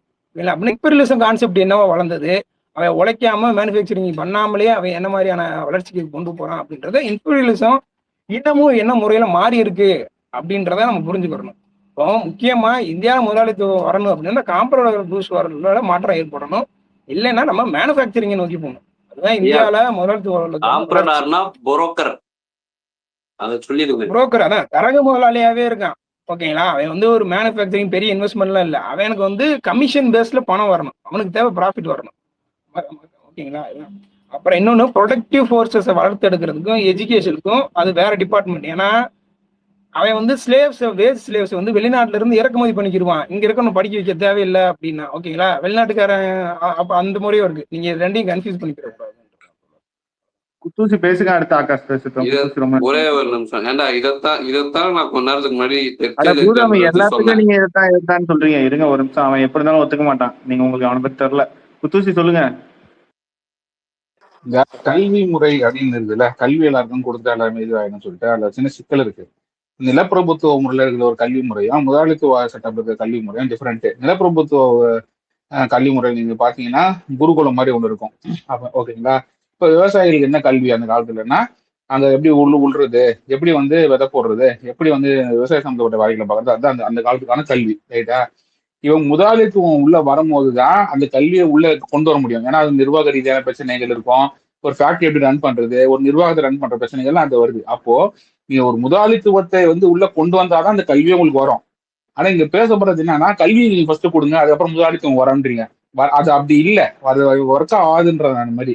எப்படி ஒர்க் ஆகும்னா, நீங்க முதலாளித்துவ பொருள் உற்பத்தி முறை ஃபுல்லா இன்ஜெக்ட் பண்ண பிறகுதான் அது வரும். இங்க என்ன பிரச்சனைனா, இந்தியா பொறுத்த வரைக்கும் என்ன பிரச்சனைனா, இங்க இருக்கிற கே.என். நேரு, வாண்டையாரு, அப்புறமா நம்ம டி.ஆர். பாலு, இந்த மாதிரி ஆட்கள் முதலாளி அவர் தான் பிரச்சனை. இப்போ வெளிநாட்டுலாம் நீங்க பாத்தீங்கன்னா, யூரோப் மாதிரி கண்ட்ரி எல்லாம் பாத்தீங்கன்னா, அங்க இருக்கிற நிலப்பிரபுத்துவவாதியும் அங்க இருக்கிற முதலாளித்துவவாதியும் சண்டை போடுவாங்க. அந்த சண்டை நிலப்பிரபுத்துவவாதி தோத்துட்டு முதலாளித்துவ ஆட்கள் வந்து வெற்றி பெறாங்க. அப்ப அந்த நிலப்பிரபுத்துவத்தில் இருக்கிற பழைய சொச்சங்கள், கேவலமான விஷயங்கள்லாம் காணாம போயிட்டு ஒரு அடுத்த கட்ட சமூகத்துக்கு வந்து நவுறாங்க. இங்க இந்த ரெண்டு வேலையை மட்டும் இந்த ரெண்டுமே இந்த ஒரே திட்டு நாயகம் பண்றாங்க, உட்காந்து எல்லா கட்சியிலும் உட்காந்து பண்றாங்க. இப்ப அங்க இருக்கிற பிரச்சனை தான் இங்க நான் சொல்றோம். இங்க முதலாளித்துவம் வந்து மற்ற நாட்டுல வந்த மாதிரி இங்க வரலன்னு சொல்லிட்டு நான் சொல்றதுக்கான காரணம் அதுதான். இப்போ இந்தியாவில வந்து ஒரு பேச்சுக்கு வந்து நான் சொல்றேன் பாருங்க, ஒரு சின்னதா முடிச்சேன், ஒரு நிமிஷம் தான். இந்தியாவில வந்து ஒரு மேஜரான ஒரு இது வந்து ஆட்டோமொபைல் இண்டஸ்ட்ரி. ஆட்டோமொபைல் இண்டஸ்ட்ரியில வந்து லாஸ்ட் 10 இயர்ஸ் நம்ம நல்லா பெர்ஃபார்ம் பண்றோம். நம்ம உண்மையிலேயே மஹேந்திரா இந்த மாதிரியான ஆட்கள் வந்து நல்லா பண்ற டாடா நல்லா பண்றாங்க. இப்போ என்ன ஆகும்னா, அது அவன் நல்லா பெர்ஃபார்ம் பண்ணும் போது என்ன ஆகும்னா, அவன் நிறைய லாபம் வரும். அப்புறம் அவன் R&Dல இன்வெஸ்ட் பண்ண ஆரம்பிப்பான். இப்போ R&Dல இன்வெஸ்ட் பண்ற டைம்ல என்ன ஆகுதுன்னா, மோடி போயிட்டு ட்ரம்ப் கிட்ட போய் சலாம் வச்சுட்டு, நீங்க வாங்க நான் டெஸ்லா உங்களுக்கு ஓப்பன் பண்ணி வரேன் சொல்லி ஓப்பன் பண்ணி விடுறா போல. இப்போ டெஸ்லா இங்க ஓப்பன் பண்ணி விடுறதுல என்ன ஆகும்னா, அவன் ஏற்கனவே வந்து ஒரு பயனியரா இருக்கான். அதாவது ஒரு நல்ல ஒரு வெளிநாட்டு முதலாளி நல்லா இருக்கான். அவன் கூட வந்து இங்க இருக்கிற டாட்டாவாலேயோ இங்க இருக்கிற மஹேந்திராவால போட்டி போட முடியாது. அப்போ என்ன ஆகும்னா, நம்ம செல்ஃப் சஸ்டெயின் ப்ராடக்ட்ஸ் இங்க வந்து வளர்க்கறதுக்கான எல்லா இதுவும் வந்து நம்ம கைவிட்டு போகுது. ஒரு வெளிநாட்டு முதலாளி கூட்டின்னு வந்து அவங்க வந்து நம்ம ரெட் கார்பெட்டை வச்சு விடுறதுனால இதாகுது. அப்போ இந்தியாவில இருக்க முதலாளித்துவம் வந்து என்ன முதலாளித்துவம்னா, அமெரிக்காவோட ஒரு பப்பட் மாதிரி செயல்படுற முதலாளித்துவமா இருக்கு. அப்போ அந்த மாதிரி முதலாளித்துவம் வந்து எல்லா மக்களுக்குமான விடுதலை வந்து கொடுக்குமா அப்படின்னா கொடுக்காது. ஒரு சர்டன் செக்ஷன் ஆஃப் பீப்புள் வெளியே வரலாம். இப்போ வந்து ஒட்டுமொத்த IT இண்டஸ்ட்ரியில வந்து இந்தியாவில பொறுத்த வரைக்கும் 4% தான் ஒர்க் பண்றாங்க. இந்த 4% தான் ஒட்டுமொத்த இந்தியாவா இல்ல, 96% தான் இந்தியா. அப்ப நம்ம அப்படிதான் பார்க்கணும்னு நினைக்கிறேன். இந்தியாவில் இருக்கிற முதலாளித்துவம் வந்து இன்னும் வரல. இல்ல இந்தியாவில் இருக்கிற முதலாளிகள் வந்து ரொம்ப கேவலமானவர்கள். அவங்க முதலாளித்துவமே இங்க கொண்டு வர முடியாதுன்னு நினைக்கிறேன். அப்ப கம்யூனிஸ்டுகள் தான் அதை பண்ண முடியும் அப்படின்னு சொல்லி நான் சொல்றேன். ஆகாஷ், நீங்க அதை பாருங்க. நீங்க வந்து ஒரு சின்ன ஒரு மேஜர் டிஃபரன்ஸ் இருக்கு. நீங்க பேசுறது இல்ல, இது நீங்க நினைக்கிறது இல்ல. நீங்க நினைக்கிறது ஒண்ணு, நீங்க தப்பா புரிஞ்சு வச்சுங்கிற மாதிரி எனக்கு தோணுது. நன்றிங்க தோழர். இன்னொருத்தர் கை தூக்கி இருக்காரு, அவர் பேசி முடிச்சதை நான் பேசுறேங்க தோழர். அம்சித்தோழர் சொல்லுங்க. சாப்பிட்டீங்களா? சாப்பிட்டேன். என்னயா ஐயோ இங்க பாரு, ஒரு ஆளு வந்து மோனோலாக் கொடுத்தாலே வந்து என்னால ஸ்பேஸ்ல உட்கார முடியல. நீ தொடர்ந்து 3 பேர் மோனோலாக் கொடுத்து எனக்கு அடுத்து ஆகாஷையும் கொடுக்க சொல்றேன்னா என்ன கீழே இருக்கவங்க உனக்கு என்ன நினைச்சிட்டு இருக்கா புரியல. ஃபர்ஸ்ட் ஆஃப் ஆல் வந்து நீங்க சொல்லுங்க. இந்த தரகு முதலாளித்துவம், முதலாளிகள் எதை சொல்ற தரகு முதலாளித்துவம், சர்வதேச முதலாளிகள், இந்த கான்செப்ட் எல்லாம் வந்து டைல்யூட் ஆகி போயிடுச்சு. நீங்க வந்து நான் ரீசெண்டா ஒரு ஆர்டிக்கல் உங்களுக்கு அனுப்பிச்சுடுறேன். முதலாளித்துவத்தின் ஏகாதிபத்தியத்தின் இன்றைய கட்டம் அப்படிங்கிறது தான் அது அந்த ஆர்டிக்கல். ஸோ நீங்கள் வந்து கேபிட்டல் அப்படின்னா நீங்கள் கடந்த காலத்தினுடைய பாரம்பரிய மரபு வழி சார்ந்த கேபிட்டல் எல்லாம் இன்னைக்கு மாறி இருக்கு. கேபிட்டல் அப்படிங்கிறது இன்னைக்கு இன்டர்நேஷ்னல் ஃபினான்ஸ் கேபிட்டலாக மாறி இருக்கு. பேங்க் கேபிட்டலும் ஒர்க்கிங் கேபிட்டலும் தனித்தனியாக இருந்தது. பேங்க் கேபிட்டல் ஒர்க்கிங் கேபிட்டலில் வந்து விலை கொடுத்து வாங்கியது. பேங்க் கேபிட்டல் வந்து ஜெர்மன், பிரிட்டன், அமெரிக்கா, யூரோப்பினுடைய தனித்தனி நாடுகளுடைய கேபிட்டலாக இருந்தது. இன்னைக்கு வந்து அதுக்கு பேர் வந்து மாறி அதெல்லாம் ஒரு ஒரு ஒரு கூட்டாக இன்டர்நேஷ்னல் ஃபினான்ஸ் கேபிட்டல் அப்படின்னு மாறி இருக்கு. ஸோ இன்னைக்கு ஜெர்மனோட கேபிட்டல் எதுன்னு கேட்டிங்கன்னா யாருக்குமே ஜெர்மன்காரனுக்கே தெரியாது. ஏன்னா கேபிட்டலுடைய வெர்ஷன் இன்னைக்கு மாறி அது வந்து இன்டர்நேஷ்னல் ஃபினான்ஸ் கேபிட்டல்ங்கிற இடத்தை நோக்கி நடந்திருக்கு. அப்போ இங்கே வந்து இந்திய முதலாளிகளுக்கு ஒரு குணம், ஜெர்மன் முதலாளிகளுக்கு ஒரு கேரக்டர், அப்புறம் வந்து பிரிட்டன் முதலாளிகளுக்கு ஒரு கேரக்டர், அமெரிக்கன் முதலாளிகளுக்கு ஒரு கேரக்டர் எல்லாம் கிடையாது. இன்னைக்கு கேபிட்டலோட கேரக்டர் இன்டர்நேஷ்னல் ஃபினான்ஸ் கேபிட்டல். மூலதனத்திற்கு மேலேயே முதலீடு செய்யும் ஒரு பழக்கம் தான் ஃபினான்ஸ் கேபிட்டல் அப்படிங்கிறது. ஸோ அப்போ த கண்டிஷன் இஸ் சேஞ்சுடு. நீங்கள் இப்போ உட்காந்து வந்து பாரம்பரிய விளக்க முறைகளில் வந்து நம்ம வந்து அதை பார்க்கக்கூடாது. The condition was changed. So அதிலிருந்து நீங்கள் முதலாளித்துவத்தை பார்க்கணும். ஒரே நிமிஷம் பூதம். அதனால இன்னைக்கு என்ன ரெலவெண்ட் கண்டிஷன்ஸ், கேபிட்டல் என்ன, கான்ட்ராடிக்ஷன் என்ன, அவ்வளோதான். ரொம்ப சிம்பிள். ஸோ இன்னைக்கு இருக்க ரெலவெண்ட் கண்டிஷன்ல மூலதனம் அப்படின்னு சொல்ற கேபிட்டலோட நேச்சர் என்னன்னா அதுல இருக்கக்கூடிய கான்ட்ராடிக்ஷன்ஸ் என்ன, அந்த கான்ட்ராடிக்ஷன்ஸுக்கு என்ன ரூட் காஸ், அந்த ரூட் காஸ்க்கு நாம என்ன சொல்யூஷன், இவ்வளவுதான். ரொம்ப சிம்பிளான விஷயம் தோல. மார்க்ஸ் அப்படி சொல்லியிருக்காரு, லெனின் இப்படி சொல்லியிருக்கிறாரு, ஃப்ரெட்ரிக் ஆங்கிள்ஸ் அப்படி சொல்லியிருக்காருங்கிறதெல்லாம் வந்து டாக்மாட்டிக்ஸ் மென்டாலிட்டி, ஆவணவாதம்னு சொல்லுவோம். அதாவது நான் படித்தேன் அது அப்படியே தான், அது ஸ்ட்ரைட்டாக தான் போகணும் அப்படிங்கிறது. பட் மார்க்சியம்ங்கிறது அப்படி கிடையாது. வித் அனாலிசிஸ், காங்கிரீட் அனாலிசிஸ் இந்த காங்கிரீட் கண்டிஷன்ஸ். இன்னைக்கு என்ன கண்டிஷன்ஸோ அதுதான்.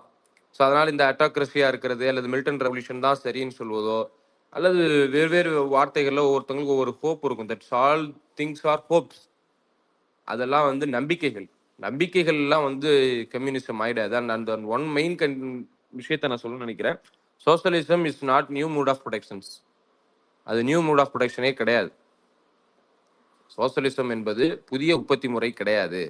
ஏற்கனவே இருக்கும் உற்பத்தி முறையின் உபரி மதிப்பை மடைமாற்றம் செய்து அது வந்து உற்பத்தி மதிப்பை தனி நபருக்கு அல்லது வந்து குரூப் ஆஃப் பீப்புளாக இருக்கக்கூடிய கார்பரேட்ஸோ அல்லது பெருமுதலாளிகளுக்கோ முழுவதுமாக செல்வதை தவிர்த்த ஒரு நடைமுறை தான் ஏற்கனவே இருக்கும் முதலாளித்துவ சமூக கட்டமைப்பின்.